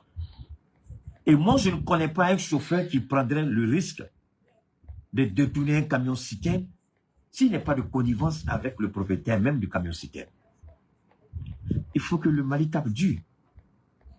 Il faut frapper dur. Il faut commencer à confisquer tous les camions citernes qui seront pris en flagrant délit d'infraction. Les chauffeurs, minimum 5 ans à 10 ans d'emprisonnement. Et les propriétaires du camion citerne, 40 à 50 millions d'amende. Parce que s'ils ne font pas ça, ils ne vont pas arrêter. Des gens meurent pour que le carburant arrive. Vous détournez le carburant et vous faites payer le bidon 60 000, 40 000, 30 000. Pourquoi vous faites ça? Mais tous ceux qui font ça, la malédiction, moi j'ai dit ça une fois, je répète, l'argent comme ça, là, vous mettez dans votre famille, c'est une famille qui est maudite. Parce que personne et rien de bon ne sortira là-bas. Vous êtes mauvais et vous êtes des criminels. Ceux dont les enfants prennent les armes pour mourir pour le pays là, vous les idiots voleurs criminels que vous êtes, vous prenez camion, vous faites des tours et puis vous allez, on dit c'est chauffeur. C'est pas le chauffeur, ils sont tous dedans. Moi je demande au président et je demande au premier ministre de commencer à saisir tous les camions citernes qui seront en infraction. Le camion sera saisi. Le chauffeur, 5 à 10 ans d'emprisonnement. Pour la restitution du camion, 50 à 100 millions. pour que les choses... Parce qu'il faut prendre des décisions pour que ça s'arrête. Mais le camion, le carburant, mais il n'y a même pas de place, il faut arrêter. Bon, moi, et puis, en même temps, on sait demander aussi au gouvernement de commencer à construire des endroits. Il faut avoir une logistique nationale. Il faut avoir... Parce que tous les pays du monde ont un stock sécuritaire. Au cas où il y a une situation mondiale, au moins, il y a des pays, c'est 90 jours, il y a des pays, c'est 60 jours, il y a des pays, c'est 30 jours. Ça dépend des capacités des pays. Mais nous, au Mali, si c'est zéro, on n'a rien encore. C'est dangereux. Et moi, j'invite le Premier ministre à commencer à construire vraiment rapidement. Pourquoi ne pas signer un contrat même? Je l'ai dit la dernière fois, signer un contrat avec le Niger. Pour qu'ils viennent nos choses. L'État du Mali, l'État du Niger, on signe. Ils produisent et puis ils viennent, ils versent la solvant, ils produisent, ils viennent. Maintenant, si les privés prennent avec l'État du Mali, comme le Burkina l'a fait, le Burkina, là, même si les privés envoient, c'est le gouvernement même qui est dedans. Les gens, les privés vont acheter avec nous, le gouvernement fait entrer dans le pays, les privés achètent. Et là, le gouvernement sera multimilliardaire. Ça veut dire que moi, je ne sais pas pour... Monsieur le Président, si m'appelle, je m'étais. Sinon, quand je parle encore, il attaque les gens. Sinon, pourquoi le gouvernement même ne va pas carburant au privé? L'argent comme ça, la même, sinon on va connaître la pauvreté. Hein? On peut faire. On s'attend avec le Niger et puis, je ne sais pas, bon, j'espère qu'ils sont en train de réfléchir là-dessus. Alors, ce qu'il faut retenir, l'Iran se bat pour sa survie. C'est vrai, il y a beaucoup d'Iraniens qui sont morts.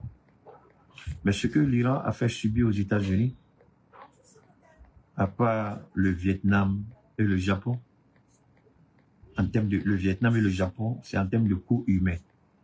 Mais en termes de coûts matériels, ce que l'Iran, autant pour moi, est en train de faire subir aux Américains, aucun pays au monde ne l'a fait encore. Aucun pays au monde. En termes de coûts matériels. Le Vietnam et le Japon, c'est en termes de coûts humains. Mais en termes de coûts matériels, aucun pays au monde n'a fait ce que l'Iran est en train de faire. Parce que l'Iran a désarticulé, l'Iran a brisé les côtes des Américains dans le Golfe. Ils n'ont aucune puissance encore, une puissance de projection. Aujourd'hui, c'est cette humiliation. Si Trump gagnait cette guerre, je vous jure au nom de Dieu, les Européens allaient tout de suite s'allier à lui. Mais parce qu'ils savent que tout ce que Trump dit, tout est faux. Et ils savent que les Iraniens n'ont pas encore dit leur dernier mot. Et le détour d'Ormuz, tu n'es pas garçon, tu t'approches là-bas, tu vas aller au fond de la mer. Peu importe qui tu es, les Iraniens sont prêts.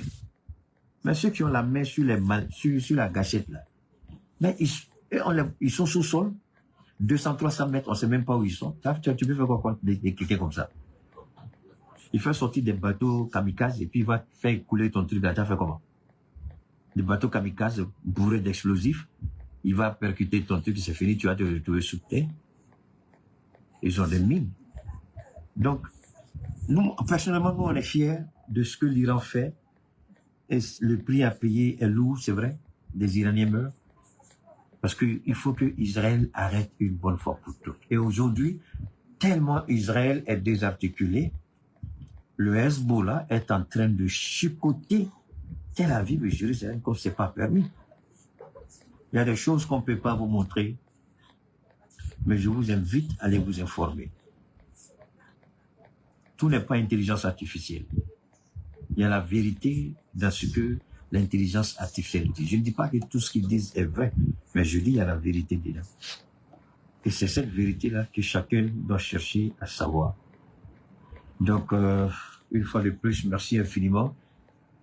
Alors, pour ceux qui sont intéressés, une fois de plus, par rapport à nos produits, comme je l'ai dit en début d'émission, que ce soit le diabète, la drépanocytose, l'arthrose, les gouttes au niveau des femmes, les pertes blanches, la sécheresse, au niveau des hommes, le troisième pied est incapable, il dort, il n'est pas à la hauteur, il n'est pas fort, il est court, il ne performe pas, il ne sait pas tirer pénalty correctement. Le numéro, on va vous le donner tout à l'heure. Vous avez l'hernie discale. Vous avez... voilà, on m'a raconté l'histoire du Niger, s'il vous plaît, permettez-moi rapidement. un mauvais diagnostic a failli tuer la vieille. Je crois que c'est sa fille qui m'a appelé. Je sais qu'elle est connectée parce qu'elle me suit. Mais ça fait mal. Quand j'ai écouté l'histoire de sa maman, j'étais dépassé. J'ai dit, mais c'est pas vrai. Je ne prétends pas pouvoir soigner tout le monde. Mais pour la grâce de Dieu, on a d'excellents résultats. Et je remercie certains docteurs et médecins qui donnent mon contact à leurs patients, surtout en Côte d'Ivoire et en France, beaucoup plus en Côte d'Ivoire. Et aussi en France, je crois, oui. Donc, je le dis, je ne suis pas charlatan, je ne suis pas marabout, je ne suis pas guérisseur. On travaille sur les plantes. Et comme j'avais dit, j'allais faire une proposition simple au niveau de la belle ivoirienne parce que je voudrais que les produits portent un seul nom désormais, la belle ivoirienne. La belle ivoirienne, c'est à 3 niveaux. Il y a la belle ivoirienne préventive, le 12 et le 14 uniquement. Et puis, en fonction des cas de pathologie, il y a la belle ivoirienne, le 12B, le 14B avec le 12S. Ça, c'est des cas vraiment compliqués. Et sinon, le 12, le 14 et le 14B, voilà.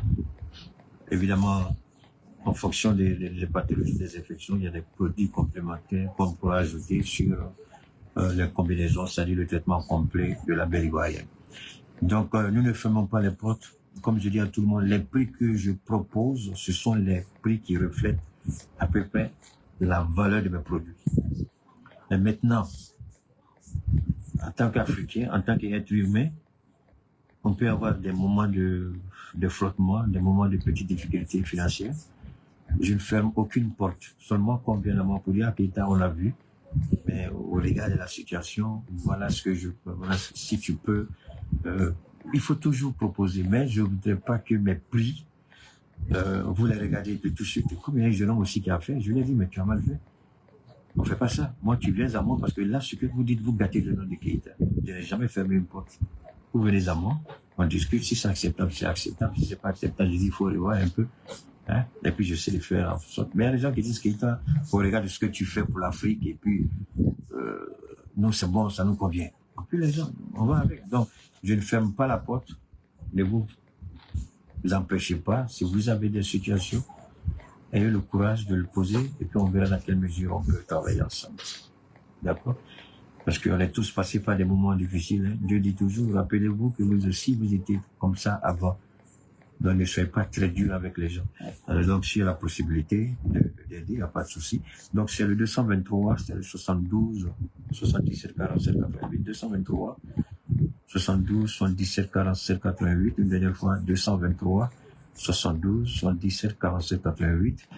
Alors, que ce soit les trompes bouchées, que ce soit le cancer métastasé, cancer du sein, cancer du col de l'utérus, hémorroïdes internes ou externes, insuffisance rénale, hypertension ou diabète, tous les types de diabète, tous les types d'hypertension.